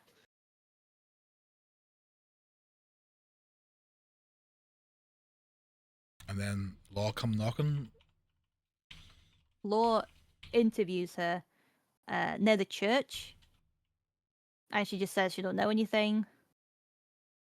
It's a really brief conversation. She can't really give any details. She just says that she tried to give him first aid, and she dropped him off at Rhodes, but then she rode back to Valentine. But they know she's lying out of her fucking teeth, right? Yeah, because eventually, later on, in some other scene, when she eventually gets arrested, they say, "I found it weird how your friend is bleeding out, but you just leave. Like, why would you do that?" Was this the marshal? Because the marshal took this, right? Chocolate, right? Yes. Yeah. Him and two other officers. I don't remember their names, but they were really good as well at the investigation because they were there when it happened, when the treatment was being done to him. And So like, they saw firsthand. and then what are you feeling there? Like, are you thinking as Bobby at this point because you're having to react to the fact that you've killed a character, which is serious in RP, and you're just are you trying to work it out on the fly? Do you sort of have a little plan to go down, or Uh, Naively, I thought, well, I'm gonna get away with this because Law have no proof. right? Yeah. And I was thinking, I'm probably gonna have to arrange a funeral now, which she did. Okay, because I know it's coming. So you stole the body, right? We all know this. You stole Caesar's body. Yes. Do you think, looking back, if Bobby hadn't have stole Caesar's body, she'd have got away with the murder? Um, no, You I think? don't think so. You, I think yeah. Law knew, yeah. Because the people that were there on the scene when he was murdered, and they knew what Bobby was saying and what his injuries were. I think they could kind of pin it together. Stealing his body was really random. I thought, I've got this chance to put a spanner in the works. Because she was telegramming a doctor about a funeral, and because he didn't reply to her immediately, she assumed, right, I don't trust them with his body, so I'm just going to steal it. And of course, she roped Charles into it. She said, I need your help. We're going to go to Rhodes, we're going to take his body, and we're going to bury him ourselves. So they took him.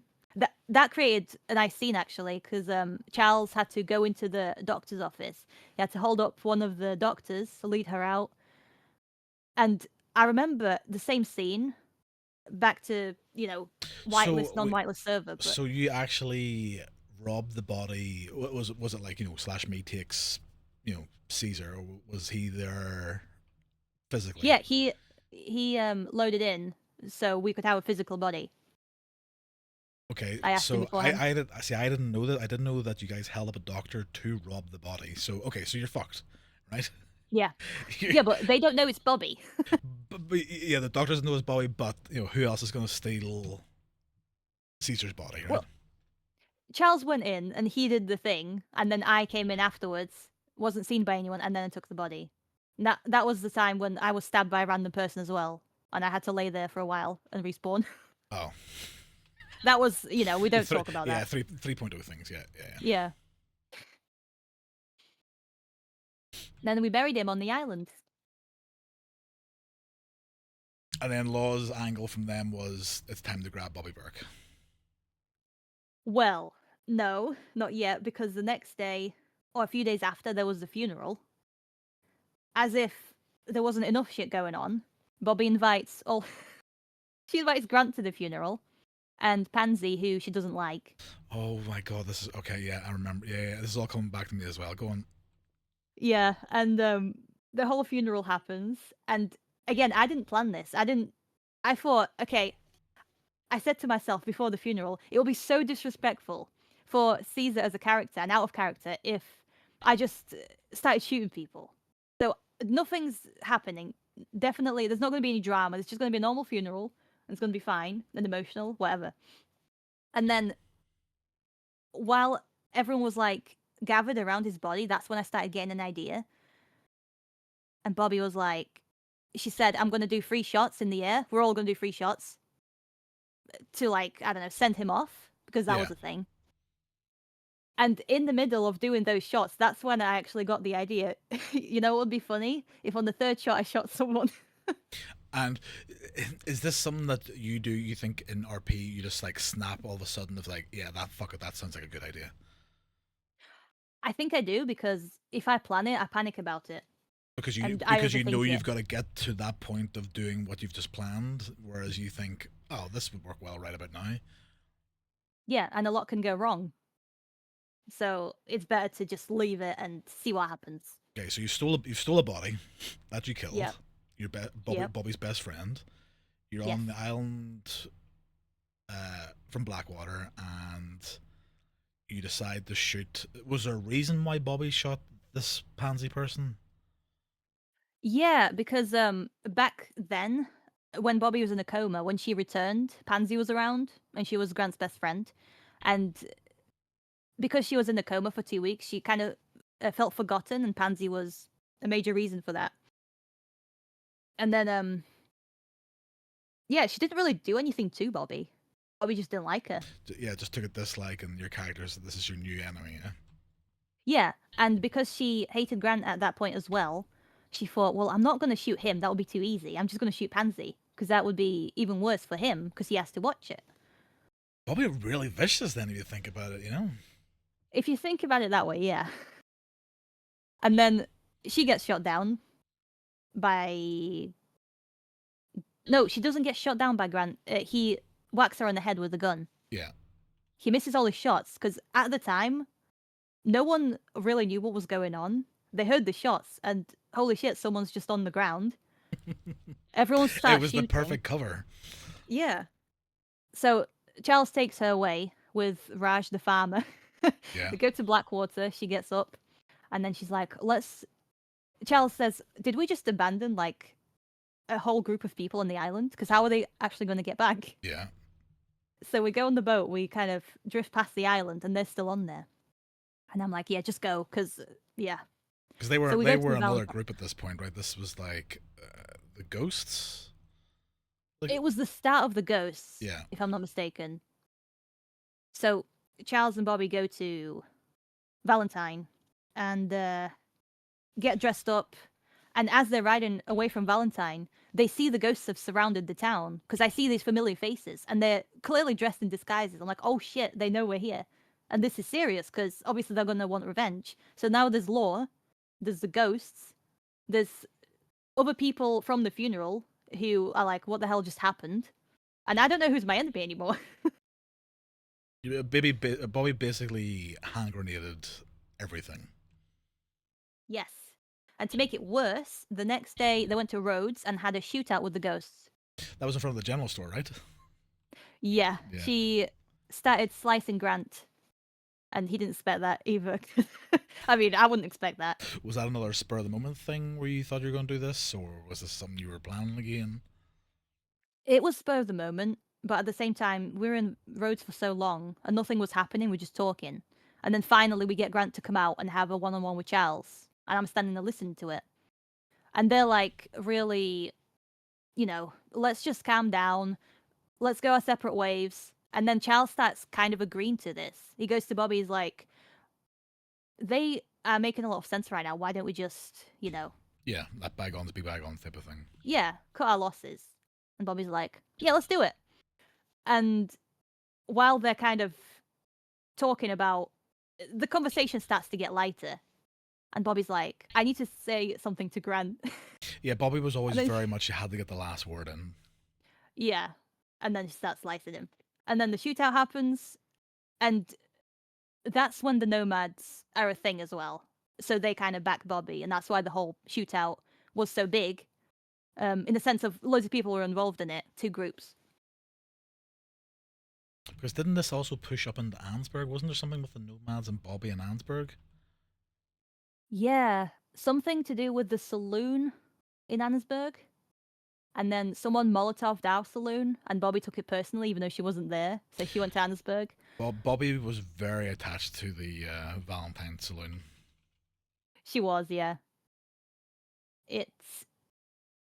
I didn't think I was going to be attached to it out of character because I really liked just role playing, being a worker in the saloon. I didn't care about the manager stuff. Yeah, because you got like the pass through and the random conversations, and you heard people talking. Saloons, and like food places, they're good hubs. It's what they're supposed to be. Yeah. I think because Charles was talking so highly about this saloon, he's like, this is the heart of Valentine. This is why people actually come to Valentine. And then that kind of made her love it as well. And he's had it for a long time. First, it was a woman, I don't remember her name. Again, I'm bad with names. It was the Dragon Heart Inn. Right. And then Charles took over, it became the Rendezvous. I don't think And very few people I think ever call the businesses by their actual business name, right? It's always been like Doyle's, Valentine Saloon, Blackwater Saloon. It's never been like, yeah.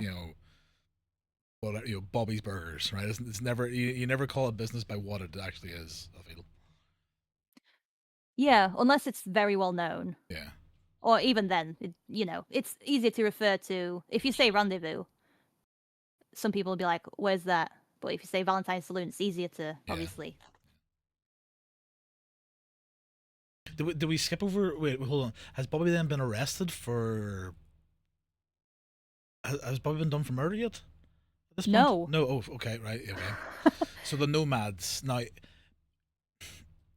Obviously, the royals are done by this point, and from my point of view, Carter's on a solo arc, right? Um, the worst thing the nomads ever did, right? And I think it was why they got so much flack from other gangs was they fucking tax people in the Heartlands. 50 Yeah. $50. It could have been $1. It wouldn't have mattered. It's the point. Like that's gonna bring you aggro, and it did. You guys had quite a bit of aggro. I didn't know that was why it caused so much aggro. I thought it was like reasonable to tax people. No, things like that. The other, I don't want to speak badly, but like the other issue that the nomads had were you guys weren't nomads. You were from Yeah. Valentine. You should have been like a highway robbery gang in a Yeah. sense. And I feel like if anybody's gonna RP at a highway robbery gang, you don't have roots. You spend a couple of days around Tumbleweed. You then go to Cult, or you're east, you're west. You're never. You shouldn't be easy to find.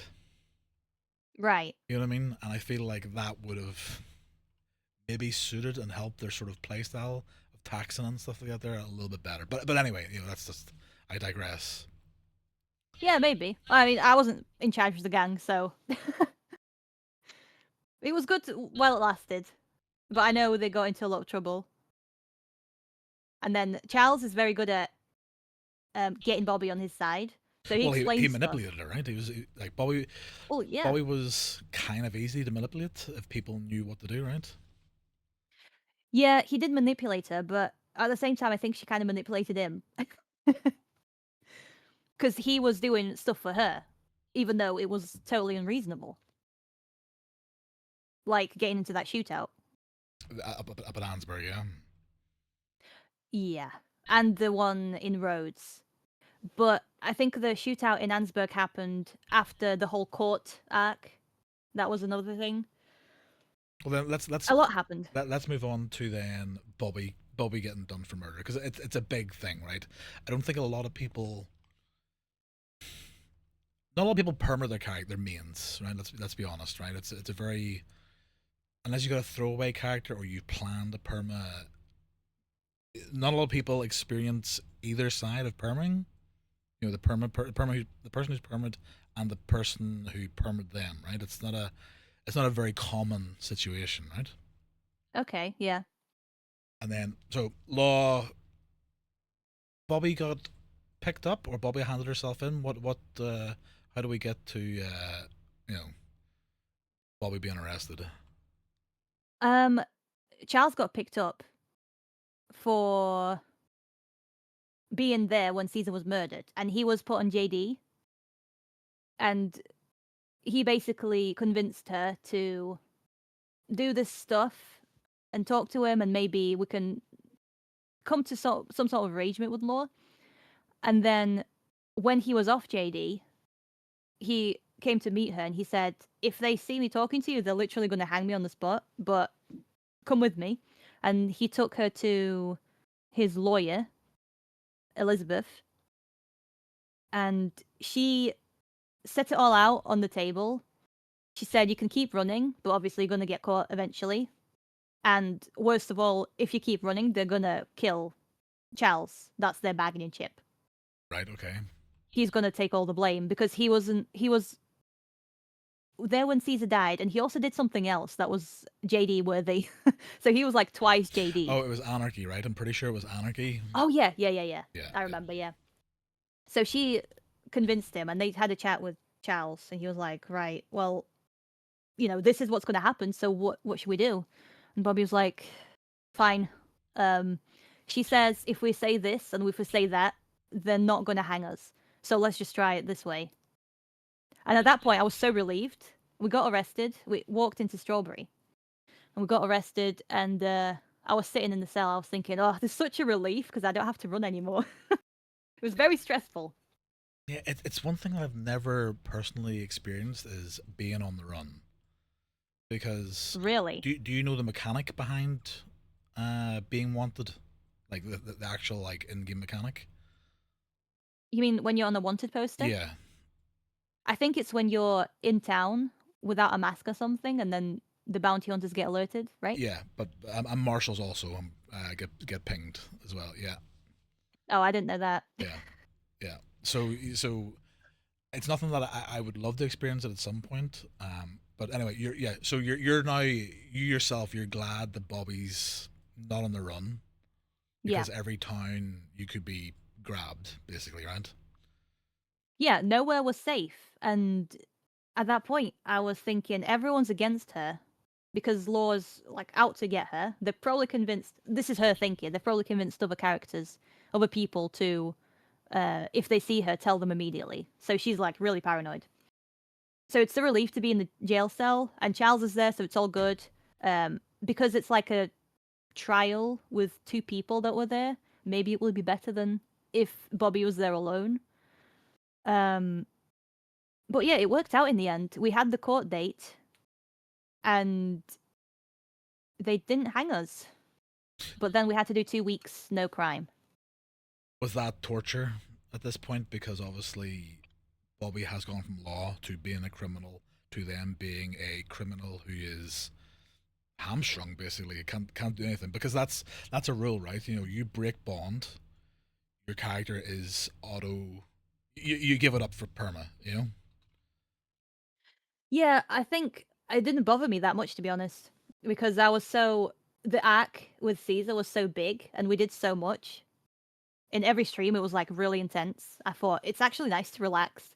And it wasn't like I was bored either, because we were doing the saloon arc now. Yeah. Bobby got promoted. Yeah, Bobby's beloved saloon. Tell me this here. Whenever Bobby was, because I don't know what way it goes in DMs with like admins and stuff like this here. Whenever you're doing the court stuff, or I don't know whether they ask you, do you want a perma if it goes that way or anything like that. There, but if Bobby had have been hanged for the murder of Caesar, did you have a plan for another character at this point, or were you just like, oh, like what would you have done? Do you know what you would have done? I didn't plan any character. I was just really focused on what was happening to Bobby. And And did you think yourself you were going to get away with it, or no, sorry, not get away with it? Did you think you were going to get permit or not? it was 50-50. I thought I might get permit, but I might not. So I'm in this limbo. And I started thinking about this out of, when I wasn't even role playing, I was thinking, oh my God, this could happen, this could happen. And I was stressed out for like a whole week. All I could think about was Bobby's situation that I put her in. Yeah, And I actually didn't know what was going to happen. because it happened up at the marshal's office, right? In Emerald, and Pumpkin was there, and it was the girl. What was the judge called? Tate. That role play. Yeah, She was very good. She was very good. she is. And I met her as Beth as well when she was a different character. So it was nice to have a little reunion. Yeah. So you're up there. You yourself are sweating bullets that Bobby may get fucking taken outside and shot in the head. Yeah, and Elizabeth, her lawyer, she said this is going to happen and this is going to happen, but when you say this, they're not supposed to ask this. And if they do, you don't have to answer it because I'll step in. Yeah. But what happens is the judge does ask her that thing that she was warned wasn't going to happen. And Bobby's like looking at her lawyer. Her lawyer's not speaking up. I'm like, fuck's sake, I'm going to die. But it was fine. I just did what Bobby did. Like I was in Bobby's mindset, and she was just trying to seem innocent, just talking her way out of it, basically, and it worked. Yeah. If Bobby had died that day, right? Would your next character have been a criminal again, or would you have maybe gone for another law character? Um, I think it would have been a criminal because I didn't like where Law was headed when I was first playing Bobby. So I thought if I rejoin, what if it's like that again? I would just won't enjoy it. Okay. But I didn't know what character I was going to have. Yeah, So you had nothing backed up around like that there. no, Yeah. nothing. So 2 weeks on bond was probably torture, but it allowed for Bobby to rise in the ranks of the saloon. Now, was Bobby actually of important, like a manager, or was she just? Do you think? Do you think? I think that with what I've seen through your streams, that Bobby was a mascot and nothing more. She just thought she was manager. Well, she was assistant manager. Was that the title? It might have been because I remember Bobby telling Carter about how pissed she was that everyone got food named after them apart from her. Oh yeah. Oh my god, that really pissed her off. Yeah. Out of character, I know what happened. So I obviously had to roleplay it out. Out of character, um, the food got named after certain people, but because Bobby chose a dessert, it was the Valentine mud cake. Oh, kind of yes, desserts and yeah, yeah, yeah. It wasn't a Yeah, bakery or yeah, yeah. not supposed to have desserts. And I was like, oh, well, never mind. But Bobby's not going to like this. She took it So real she, personal. yeah. And again, it opened up some more roleplay opportunities. Do you think Starting something from do you nothing. think the things like that there, which are minor to other people, made Bobby the way she is even more? Like more sort of like I'm right, I want what I want, you know, I'll burn whatever I can or I need to get it type of thing. Yeah, I think she felt like nothing was ever going her way, even though she was very lucky with how her life turned out. But the little things and the way people treated her, she was like, well, this isn't right. And it just escalated as her story progressed. So she kept referencing back to what happened before in these other scenarios. Oh, this person said this person thinks like this. Clearly, this person that I'm just meeting now, he's heard all this, or he's going to think I'm this and this and this. So she was not giving anyone a chance.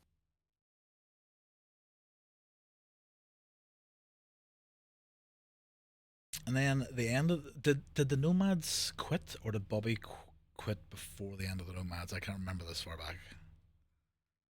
I think it kind of just fell apart. Was She didn't was really quit. was Mexico starting to kick off at this point maybe as well?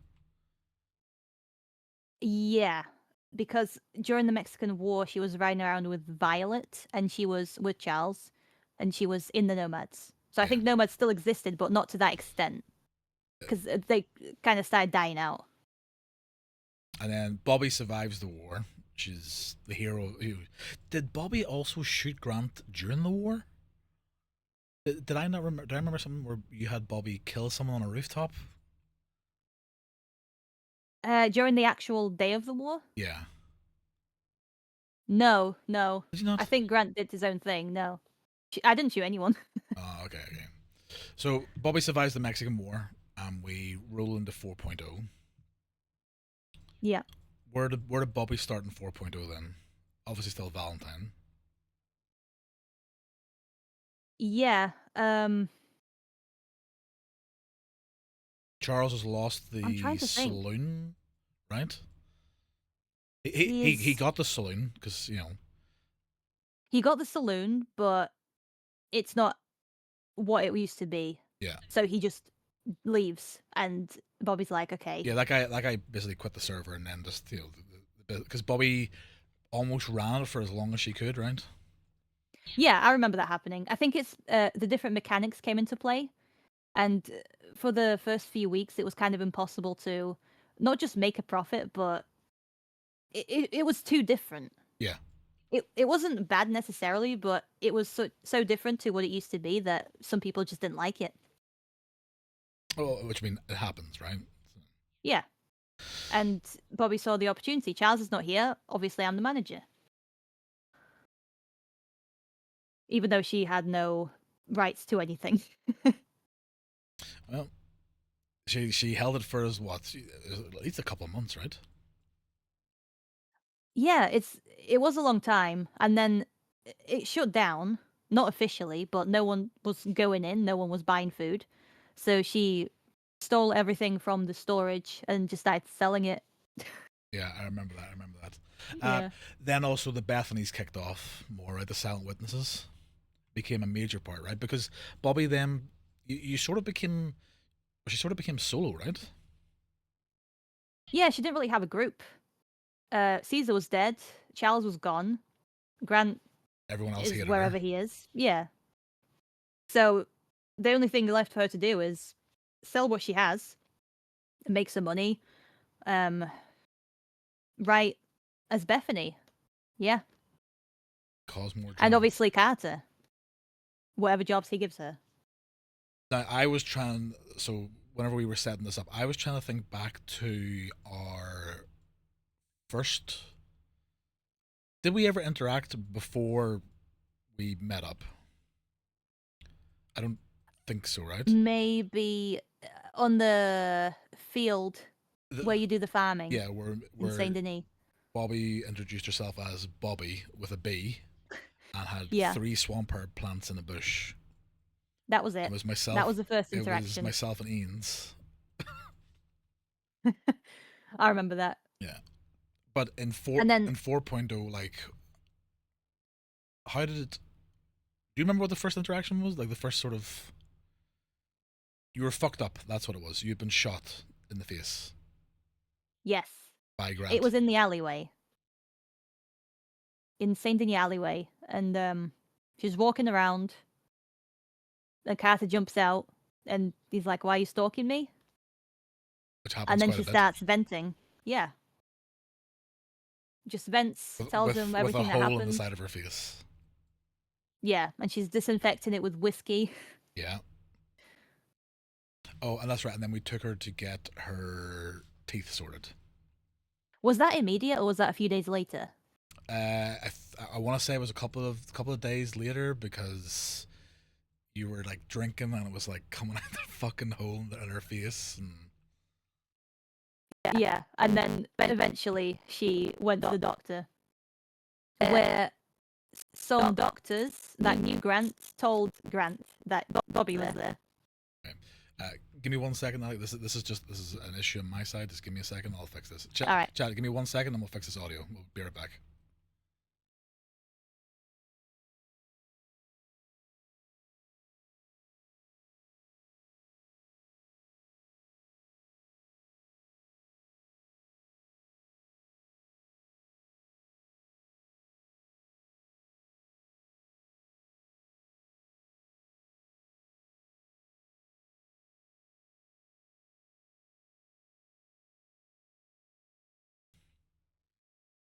All right, Chad, hold on. Ali, speak for me a second, sorry. Hello, hello. Am I still a robot? Is she still a robot, or are we good? Am I a robot? Or am I not a robot? We're good. Okay. Okay. So, did you have any? Obviously, we met up and whatever, but did you have any plans going into 4.0? After the Mexican. Hold on. Okay. Sorry, chat. We'll give it a second. I will fix this at some point.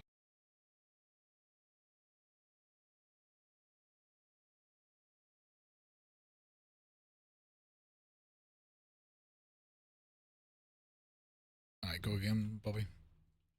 Am I a robot? Am I speaking normally? Pretty good. Beep bop, beep bop. Is it all good? We're good. Okay, right. Did you have any plans going into 4.0, or were you just going in with whatever happens? No plans. Not really, no. It was freeing to whatever else I experienced before, because I knew this war. By the way, the whole war arc, that was amazing.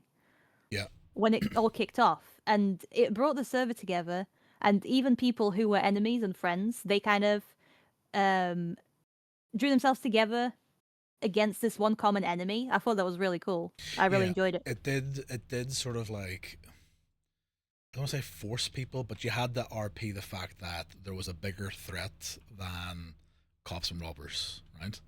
Yeah, and it worked. Because even Grant came into the saloon, and he was acting civil, and he wasn't trying to kill her. Yeah, because you two hated each other. Yeah, and she didn't shoot him in the back when he went out of the doors, so... That's progress, right? Yeah. And the whole shootout as well in Valentine. I know you weren't there for the shootout. I think there was a few shootouts in different towns. Yeah, unfortunately, the NA storm, so I missed. Yeah. I stayed up just to see what would happen, and it did happen. But it was fun. The anticipation of it and the tension. It's really enjoyable. So Bobby's fucked up. She's got a hole in her face Carter can't. I just remember, you were dribbling, you were drinking and dribbling, and because you were drinking so much, you were basically drunk talking, Yeah. constantly yapping. And the one thing that I really enjoyed was it almost reminded me of Mice and Men, where Bobby is the stupid one. Lenny. Yeah, yeah. And Carter's having to it was like almost like Rain Man as well. It's just like Bobby's like the stupid one who doesn't know anything but thinks she's Billy Big Balls. I think that's probably the best way to describe her. Yeah, I guess so. And then she has to get put down in the end for her own good. Yeah, yeah, yeah. So from mine and Mia's point of view was Bobby was so fucked up and all alone, um, but she was ex law, right? She was going to be a project to see what we could do, right? Get her to do things and mold and shape. I think was what we were looking for, right? Do you think that would have happened if she wasn't Law? If she was just this mess that he found on the street? Um,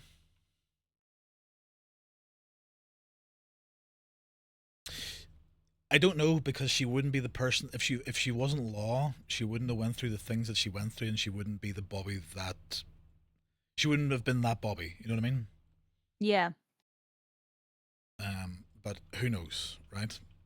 But no, I don't think so because She had valuable information as Law, as ex-Law. yeah, she did. And if there's one thing that Carter definitely does is exploit people who have things that he can use, right? Yeah. Everyone does that to a degree, but it's one of Carter's like main things, right? Yeah. And it works. Yeah. So you and I, when you start getting Bobby starts getting tested, I guess, right after the whole like getting her back on her feet and fixing her face, and how did you find being tested? Because we did things that you probably didn't do, like the kidnapping of Law. You'd never done anything like that before, right? Yeah, that was a fun scene actually. It was her name Rosemary? Rosemary, yeah. Yeah, it was. I've never done kidnapping of Law. Um, definitely no torture of Law, and definitely not to that extent where it's not like we'll just do it just to do it. Yeah, there's a But reason behind it, yeah. yeah, it's to get information out, and it's serious, and she could die, and we're gonna cut her fingers off. And how did so again, did nerves kick in again because it's a new thing you've done, it's quite a serious thing, or are you hardened at this point because, Bobby's murdered and I think it was okay for me because I was surrounded by people who knew what they were doing. So there was no way I could mess it up. Even though she was the one who was pulling the fingernails. The only thing I could mess up was accidentally, I don't know, cutting a finger off, but even then that's not a problem. yeah, it's only a finger. I'm sure she's got plenty left. Yeah, so I wasn't really nervous about that. Because I didn't have to lead it. Because Carter was leading this whole project. And Bobby just had to do what she was told. Whilst also, giving back talk and thinking she knows best. And Yeah. because, like I said before, it's one of the things that I enjoy. I enjoyed that back and forth of, for fuck's sake, Bobby. But there were instances where Carter would say something and she'd be like, he's definitely wrong about this, and I'm going to tell him why. I am right, you're wrong. Not even going to listen to you. Yeah, yeah. And it was a good. I genuinely, it was a fun dynamic of the two of them. They don't have the same goals. She's almost being dragged along at some point, whether she knew she was being, I don't know, maneuvered or not. But it was just a good back and forth of like the two polar opposites, right, of their personalities. At the start, she thought that she could trust these people. Carter, Mia, everyone who has anything to do with them. And then as it got closer to the end, she thought to herself, why do I have to do this? Why am I listening to this? Why does it have to be this way? Mhm. So I'm just gonna, tell him what I think. And he's probably gonna disagree, but if he disagrees, then he's wrong. So at the start, she was very easily pushed to do what Carter wanted her to do. But then towards the end, not so much. I think she had formed her own. It was like a whole new era of Bobby. Yeah, she became her. She woke up. Maybe she woke. She something clicked. She woke up and it was very isolating because nobody liked her. She had no friends. No one trusted her. She didn't trust anybody. Uh, Back then, she could talk to people and she could get their opinions, and she'd know that they're telling me these things because they care about me. But now no one cares, and why should I care? You know. Yeah. So it was kind of depressing in a way. Not to me depressing, but it was like a sad dynamic to it when I was role playing her towards the end. And obviously, at this point, right, there's the back and forth. There's the Bethany issue that exposes everything, right? Yeah. Um, bit of self destruct came into it a little bit, maybe on her end. Once she knew that Carter was, wanted to speak to her, then definitely. But I'm gonna tell you this right now. When Bobby wrote that article, she didn't think anything would come off it. Really, you typed. Okay. Yeah, she was like, I'm gonna write this article because it's nice gossip. Everyone's gonna enjoy reading it. I'm sure Carter won't mind. Like, how does it affect him really? I, I, Everyone knows about this murder anyway. but I think it was the fact that either Bobby didn't understand how involved law was, maybe, because there was so many arcs that were serious going on at the same time that revolved around like a couple of things. Like there was Nick's, there was McCorn's, kidnapping, torture, and questioning. There was obviously Rosemary. There was these fucking paintings going back and forth of the bear and the three cats. There Yeah. was we were playing our angle. Boy was playing her angle, and then there was like you know. Did you know? Did Bobby know as soon as Carter wanted to talk to her that it wasn't it wasn't going to be a talking? Yes, she knew immediately, but only because Nyx warned her about it.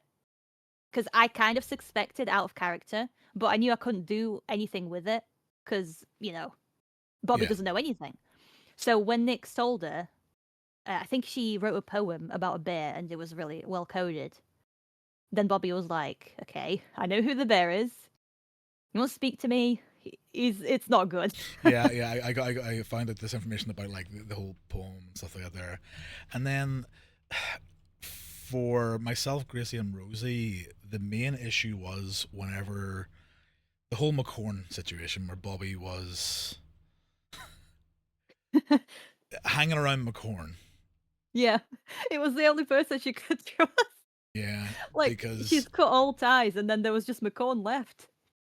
because uh, it all start. Do you know what it was? I think one of the like we were obviously looking for you. We were hunting you at this point, right? Yeah, But whenever you were with McCorn, the worry was she's gonna tell McCorn everything. He's gonna fucking print it, right? And yeah, then it was the night at Flatiron where you had just randomly telegrammed Gracie about a telegram of a job weeks ago, right? yeah, And like she's looking to set up. We didn't know whether it was with law or other people or something like that there. And then we had.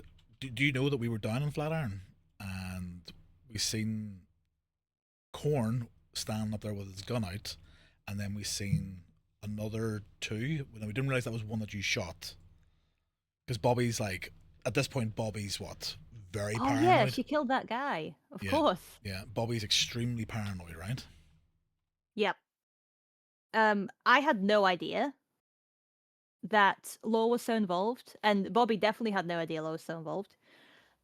The night in Flatiron, uh, I think she mentioned something about a cafe, and then No, bakery. It was bakery. So oh yeah, yeah, bakery. we went to every bakery that wasn't an open bakery and found McCorn. Yeah, and Bobby had no idea that that would happen. She thought, okay, Carter's hunting her down, but she didn't know uh Law was involved at all. She just thought, okay, he's hunting her down, he's gonna get her, he's gonna kill her. That's what's gonna happen. But she didn't know she had some kind of leverage because he was paranoid about Law and he's thinking Yes, about McCorn as well. because Bobby had the original copy of all the information of the job from Rosemary, and because Carter doesn't read or write, she could have put anything else in the book, and that was the reason why we needed to get a hold of you, was to see what was in this book. It was a good reason. It Yeah, definitely justified yeah, everything. yeah. This is the thing.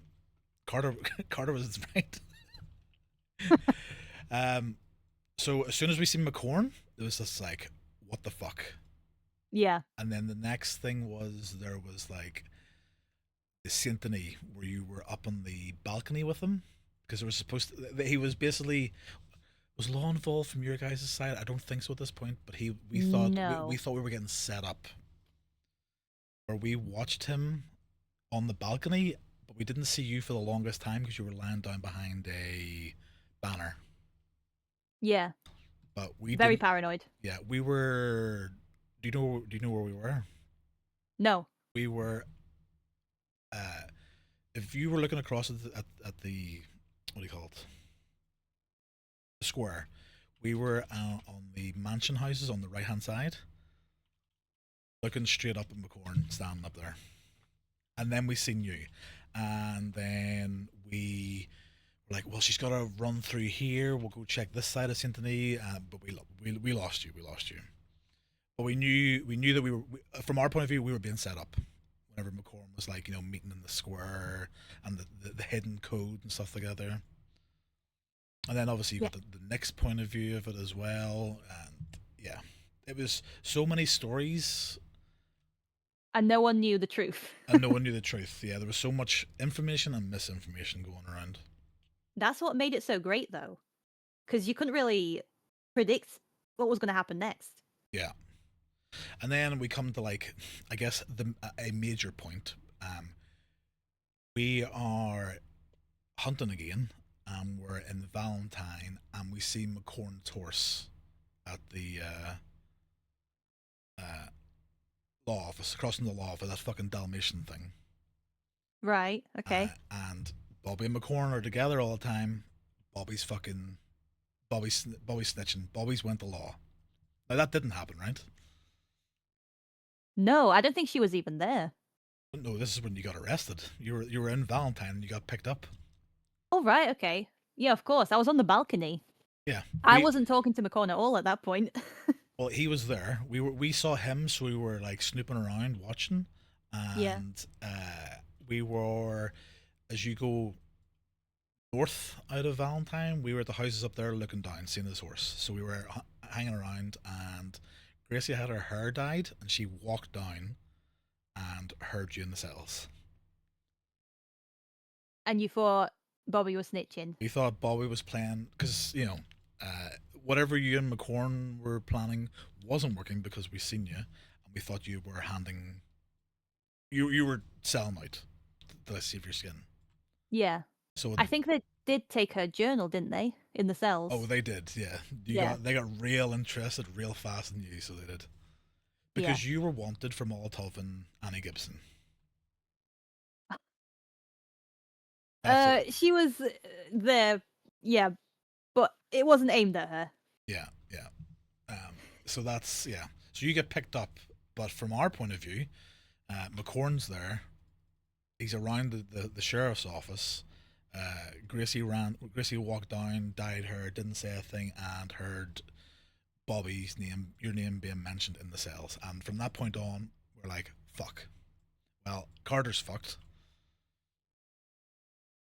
And what was your next kind of step? What were you thinking? Well, from our point of view, we cleaned house, I guess, to a degree, and we're waiting for the knock on the door from the law, basically. Right. Because what can we do? And then you got put on JD. We found out that you got released within a day, and we're like, well, you know, you've snitched. You've given up everything, right? They've let you go. We're next. We're fucked. Yeah. And I knew that I was fucked as well. On JD, on parole, I'm still getting hunted. Obviously, I'm gonna die. I can't carry any weapons. Yeah. Do you remember like? Do you remember your interrogation with law that time? Because this is the second time you've been interrogated, right? Below you, obviously the murder, but this was a big one, right? This Yeah, book I had them think extremely interested. that was the time when they were asking her about Bethany, and she just told them everything. She was lying up to like the last point, and then someone came in and said, "We literally, you literally said that you were Bethany," and I was like, "Okay, Yeah, but all right." this goes back to the like there was so many. Law had so many things from so many other like stories. It was just all starting to interlink. It was hard to keep up. Yeah, They it were was. telling her things, and I didn't even know like who told them what and where this information came from. And she was getting like caught up in her own lies. She didn't know what to do anymore. Like, do I lie? Do I tell the truth? If I tell the truth, they won't believe me. They'll assume I'm lying. Or you don't know whether you've lied about this in a different way already because it's been so long and so many stories have gone around, right? Yeah, so anything I said, I knew that they were going to pick up on an inconsistency and prod at it until she basically told them everything, which is what happened. Yeah. And how did it feel? How did it feel? First of all, given that information that was, I guess, like a death sentence for your character, right?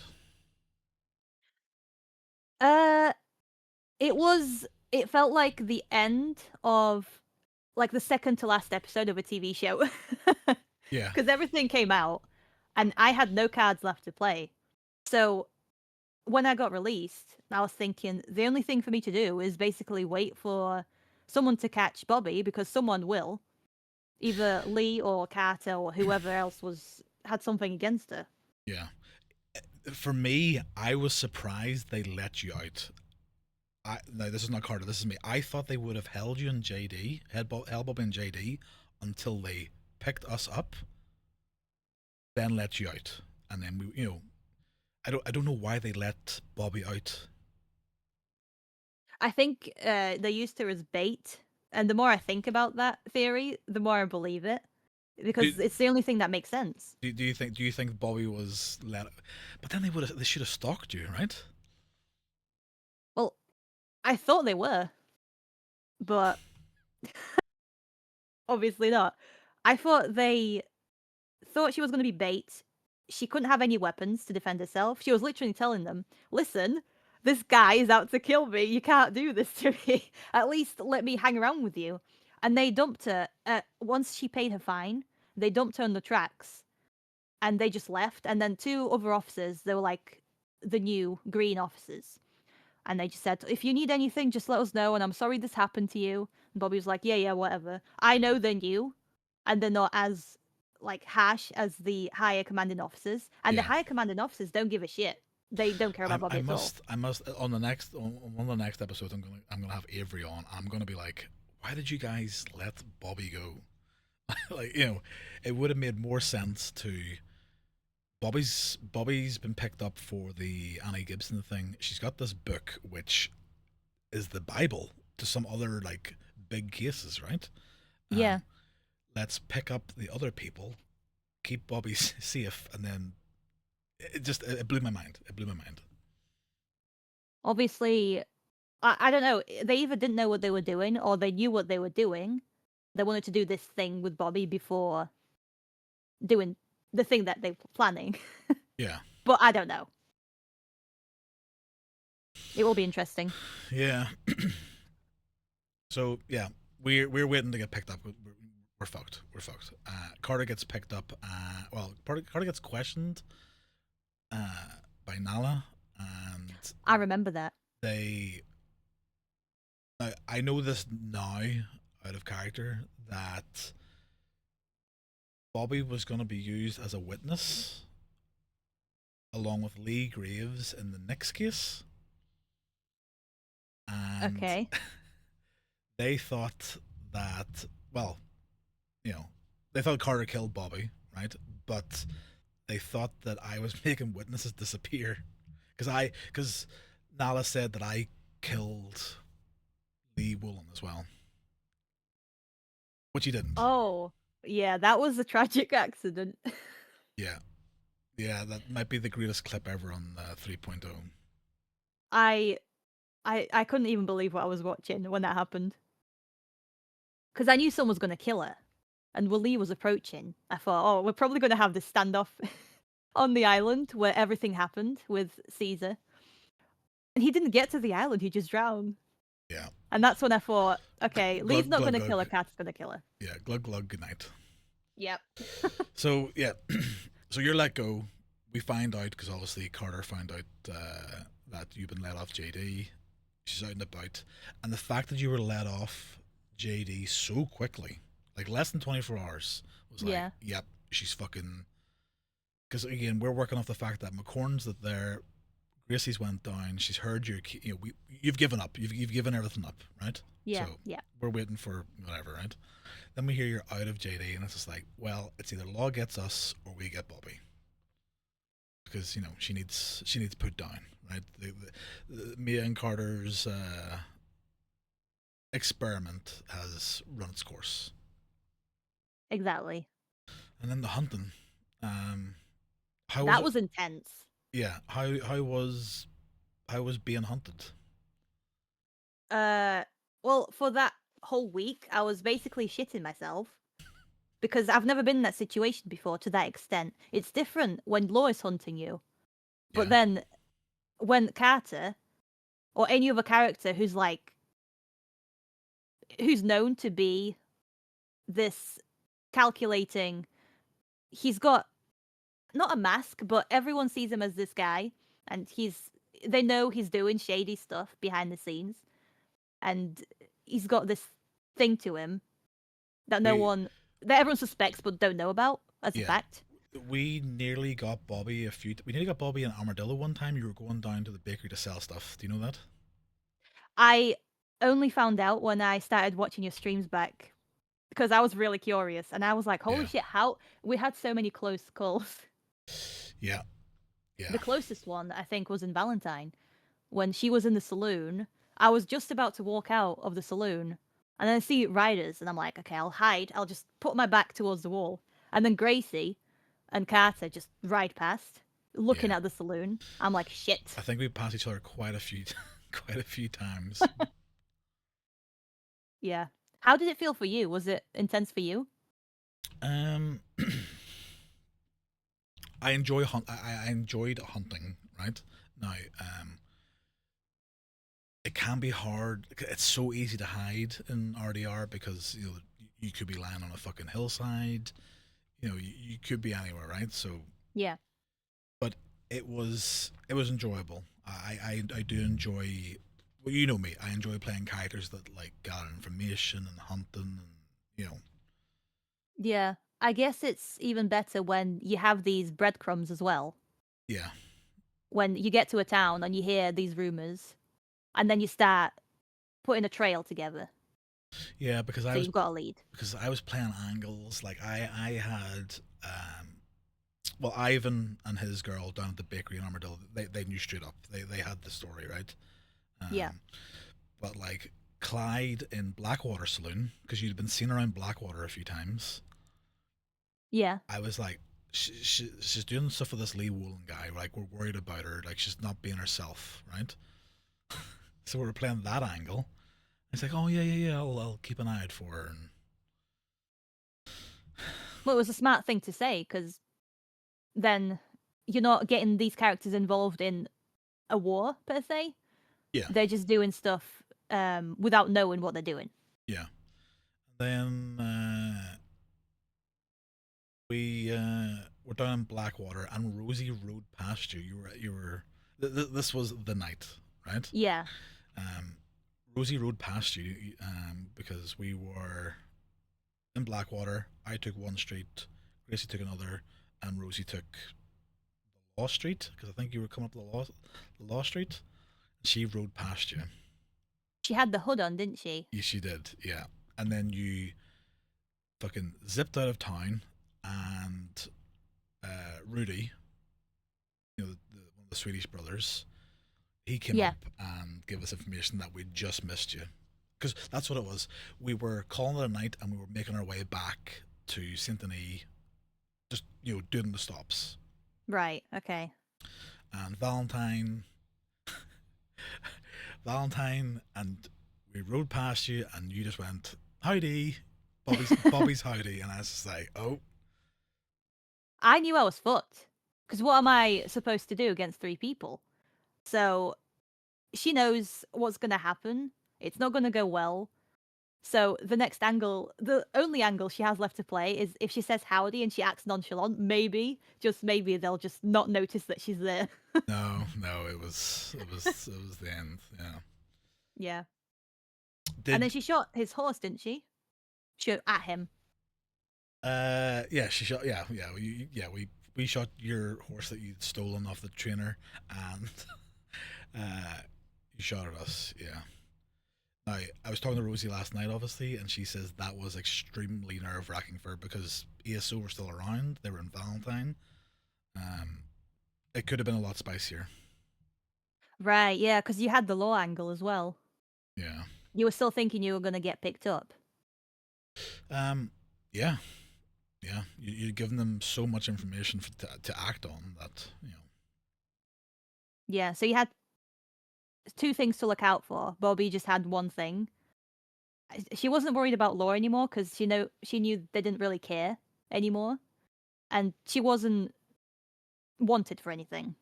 So the only person that could have gotten her was Carter. Yeah. And then we ended up at the top of the Grizzlies at the Rock. Yes, the fateful night. The fateful night where Bobby's head got caved in. Did you know you were going to perma? As the conversation continued, yes. But I was curious about your angle on this because when you were talking to Bobby, were your intentions to kill her Yes. or do something to her? Again, Bobby's overall downfall, back chat when she shouldn't be back chatting and acting stupid, right? So Yeah. Whenever I play Carter with Bruiser fight style. So it's the slow heavy punches. Yeah. And getting into the anger of Bobby's back talk, and the plan was grab Bobby, torture Bobby, get all the information out of Bobby, then kill Bobby, right? Right. But Carter lost his cool for someone who's quite calm even whenever he's being aggressive, and I got you too low, and then the game did the finishing mechanic. The head against the rock. Smashed your head against the rock 3 times. Yeah. Did you think I was going to perma?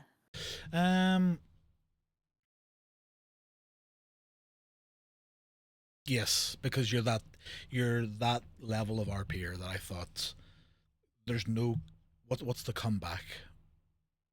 There was none left. That's the thing. Yeah, She did everything. Now I will say this, I still feel bad for killing your character, right? I even apologized to you in DMs afterwards. Yeah, it was fine because I knew she was gonna die. It was gonna happen at some point. Yeah, So. but I knew you're that level of RP that like what is the comeback, right? We torture you, we shoot you, we get the like what you respawn, and we just ignore each other. Like what's what I mean? That's Yeah, that would have been. I always knew if I was to perma, I needed to kind of make it realistic, and it's a bit goofy if it happens that way. yeah. But yes, I did think you maybe. I thought you maybe would have permitted, but the plan was torture, torture, torture, information, information. You know, put you down, right? There was still an element of surprise. Yes, and that's on me. That's on me. But that's good because it Yeah, gives you yes, like, we didn't get yeah, we didn't get what we wanted. We didn't know what you told Law. You know, the information dies with Bobby. information died with Bobby. Yeah, it was good. I really enjoyed it, and then I instantly DM'd you and was like, "I'm so sorry." Yeah. I have forgiven you. I never blamed you in the first place. I knew it was going to happen. Yeah. Oh, And I knew it was going to be a good scene, so. I obviously went watched your point of view, and when you were finishing your stream, and you were, you know, it's an emotional thing. I don't know what it feels like, but I know it obviously sucks. And I was like, Yeah. oh, what have I done? I've ruined this person's gaming. Because that's RP at the end of the day, right? It's gaming, you know. But there has to be a death. It, you know, you have to finish a good story. Like from Yeah, my perspective at least. If a character is given her everything and she has nothing left to give, I don't want to just live on forever and then it kind of the hype dies down. But if there is an ending to a story, then there's an actual story that you can look back on. yeah, yeah. And then do you know whenever Gracie shot up there that she dropped something onto her mouse and hit her left click? I think I heard that in yesterday's podcast. I was just skimming through it and I heard her say it. Yeah. And the whole CPR and like, Bobby's a small woman, Carter's a massive man, right? Just fucking ribs are caved in. Yeah, he was desperate to have her alive for that questioning. But I thought, since he's doing what he's doing, it's better to just kind of add some gore to it, maybe, Yeah. because she wouldn't survive that. It and like I was saying to Rosie, everything that we've done that's been major has always been at the end of the storm when you're sort of, you don't have the time, you know? Yeah, very symbolic. Yeah, because it would have left a lot more scene. That's why for the longest time afterwards, Carter had like fucked up knuckles, right? Like I went around with the tag of like badly bruised knuckles because obviously Carter beat the fuck out of her, right? Yeah. Did the law not suspect anything then? Oh yeah, I got pulled up in questioning with Nala and stuff like that there. Okay. But yeah, I knew I thought you were gonna perma. The plan was to torture and fuck Bobby up and then put her down. Yeah. Um, but with the information gathered, and then Carter lost his cool, and Bobby got her head caved. It was a good scene. It was a good scene. It was a good scene. The other scene that I really enjoyed with the perma that you did was your autopsy Oh yeah, with knives. with Knives and Sunny, right? Where they're like whenever you're typing out their injuries, they're like, "What the fuck?" Yeah, it was very gory death. And I think Sunny was the one who was in Blackwater the day that Bobby was seen there after Lee drowned. Yes. Yeah. So she kind of had a little, not a back and forth, but she basically told Bobby to get out of town because she was chasing Lee with a with a gun or whatever. That's right. Yes. And then I know she regretted it during the autopsy because if she had helped Bobby, maybe she wouldn't be dead. Yeah. But she would anyway. I think Bobby would have been alive again if Law hadn't let you go until they got us. Because they Yeah. had more than enough information to at least pull me in, minimum. Well, they probably wanted her dead. Everyone else did. Well, true. Maybe. Yeah. I had so many dreams about role playing Bobby, and I'm conscious that I'm not going to do it again. But even though I love Beth so much, Bobby's like got this start and finish and all this shit in the middle of it. And it's for me, it's the perfect story. And I'm not ever gonna roleplay her again, even on a different server, because I don't want to be one of those people who, like, when you watch a good film Yeah. and then you see the sequel and it's No. You don't even. No. It's not even that. You don't want to do the remake. Yeah, because it already ended perfectly, I Yeah, think. yeah. She had a start, middle, and end. Yeah, I think it would ruin it if I ever played her again. More than anything, I want to do that, but I know I can't. I just keep telling myself, you can't do that. But, the urge is there, always. Maybe Bobby's got a long lost sister called Jobby or something like that. There. Maybe. The other thing I was thinking about is Bethany. So, not Bethany Bobby, but Bethany, the persona of this character who writes articles. She's Yeah. completely different from Bobby. That could be the next thing. I don't know. I kind of like you when you're doing your Russian accent, woman. Oh, yeah. I haven't done that in a while, actually. And because every time I started streaming, I was very conscious of my accent. And because I'm streaming and role playing and focused on the accent, it's like multitasking that I've not gotten used to yet. What I And I th- slip out of it. what I think you should do then is you literally talk to chat as in the accent, so you keep it rolling. I think that's the easiest thing to do. I think that was the next thing that I wanted to try, Yeah. but I've not gone to it. I've been too busy. But I definitely want to Yeah. continue with Hilda. She's got a good story. I didn't tell anyone about her backstory at all yet. So, Do you think? definitely. Do you think? Now, obviously, you're playing Ranch right now. Do you think maybe Hilda would ever come to Gold Rush, or if you were going to do something in Gold Rush, would you do something completely different? I don't think I'd be coming back to Gold Rush, but not because, of any other reason. I had my time on Gold Rush, and it was my first server, and I really, really enjoyed it. And then it came to an end with Bobby. I I don't feel Do you think the same way. Bobby is Gold Rush, Gold Rush is Bobby? Is that the way you look at him? In a way, I don't feel the way I did about Gold Rush. I know is 5.0 coming out tomorrow? Yeah, tomorrow night. Yeah. Yeah, but I don't know. I think I got a little bit put off towards the end of it for, other reasons. Yeah, yeah. Everyone was in the same boat. Yeah. Yeah. So I don't know. Unlikely, but never say never. Is there anything then overall in RP, right? Whether it's a story you would like to do or a mechanic that you didn't do that you would have liked? Is there anything you didn't do that you wish you had done?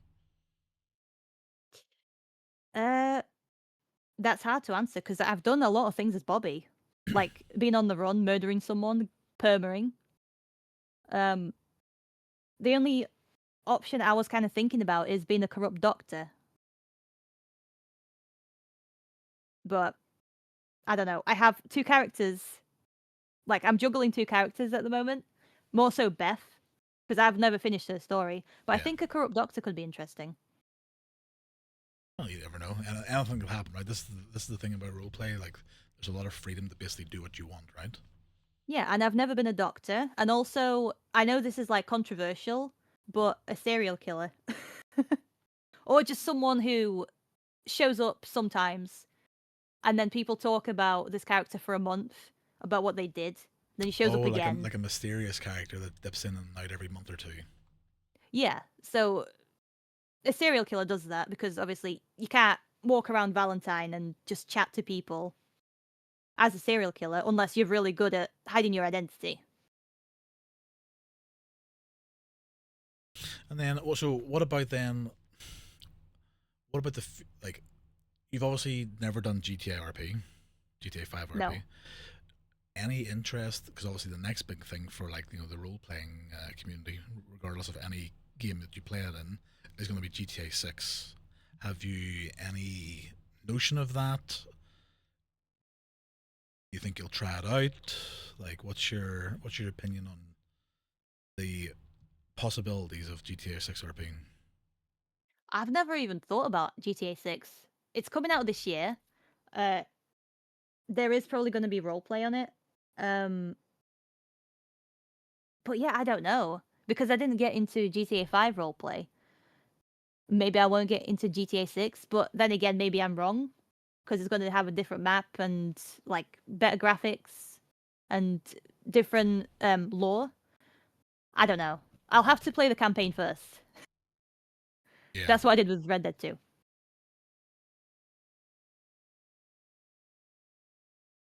Oh, going back to your question, by the way, I just thought of another one. I would like to be a clean law woman that's just completely not corrupted, doesn't have a bad bone in her body. Because I would like to know what that's like. Just being devoted to law. Okay, then I'll swing off that. Do you think if Bobby hadn't got fired, she'd have got done for corruption? Yes. Eventually, yeah. Because she was just doing very questionable shit. And I'm actually impressed that I survived that.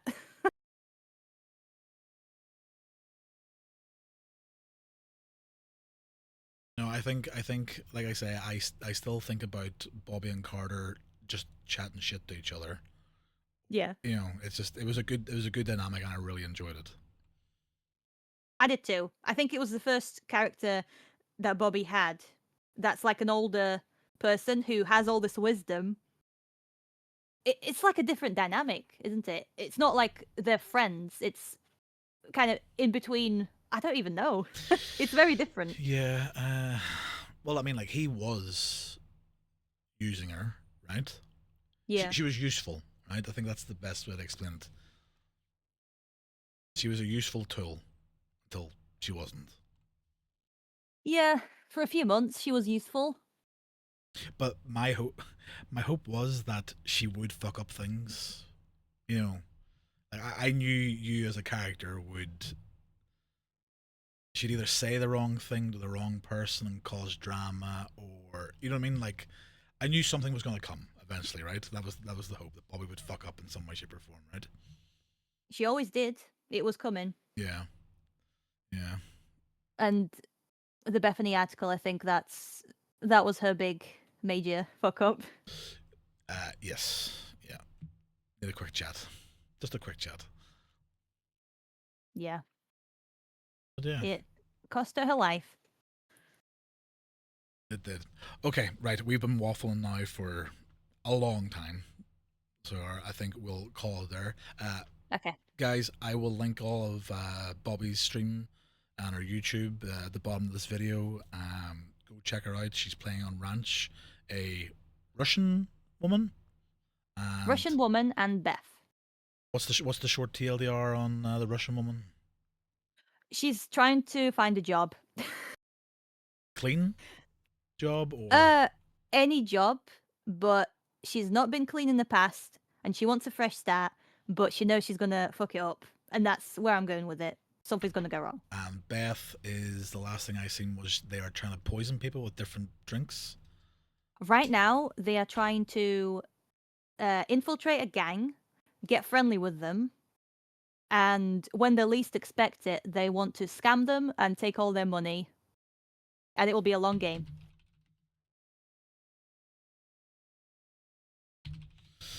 Well, there you go. Right. Okay. Bobby, I appreciate it. It was fun. It was a good chat. I look forward to see what you do with your other characters, and you know maybe you come back to Gold Rush at some point, something different. Maybe. The ghost of Bobby, who Yeah. logs in now and again, and just Carter has a one-on-one with her or something like that. There, just Supernatural. yeah, mind games. All right, we'll leave it there, Bobby. We'll leave it there. All right. All right, chat. We'll leave it there. I appreciate it. I know it's a bit of a long one with a lot of a lot of waffling, but I appreciate everybody for watching. Next one is gonna be Avery, Sheriff of Wesso. Now it'll be maybe in a week or so's time because obviously 5.0 launches tomorrow for Gold Rush. So once the initial, once everyone gets settled, I will get one going with Avery, and we'll get we'll get the ginger winner, right? See what he's got to say. But yeah, guys, appreciate it. Thank you very much for listening, and we'll see you in the next one.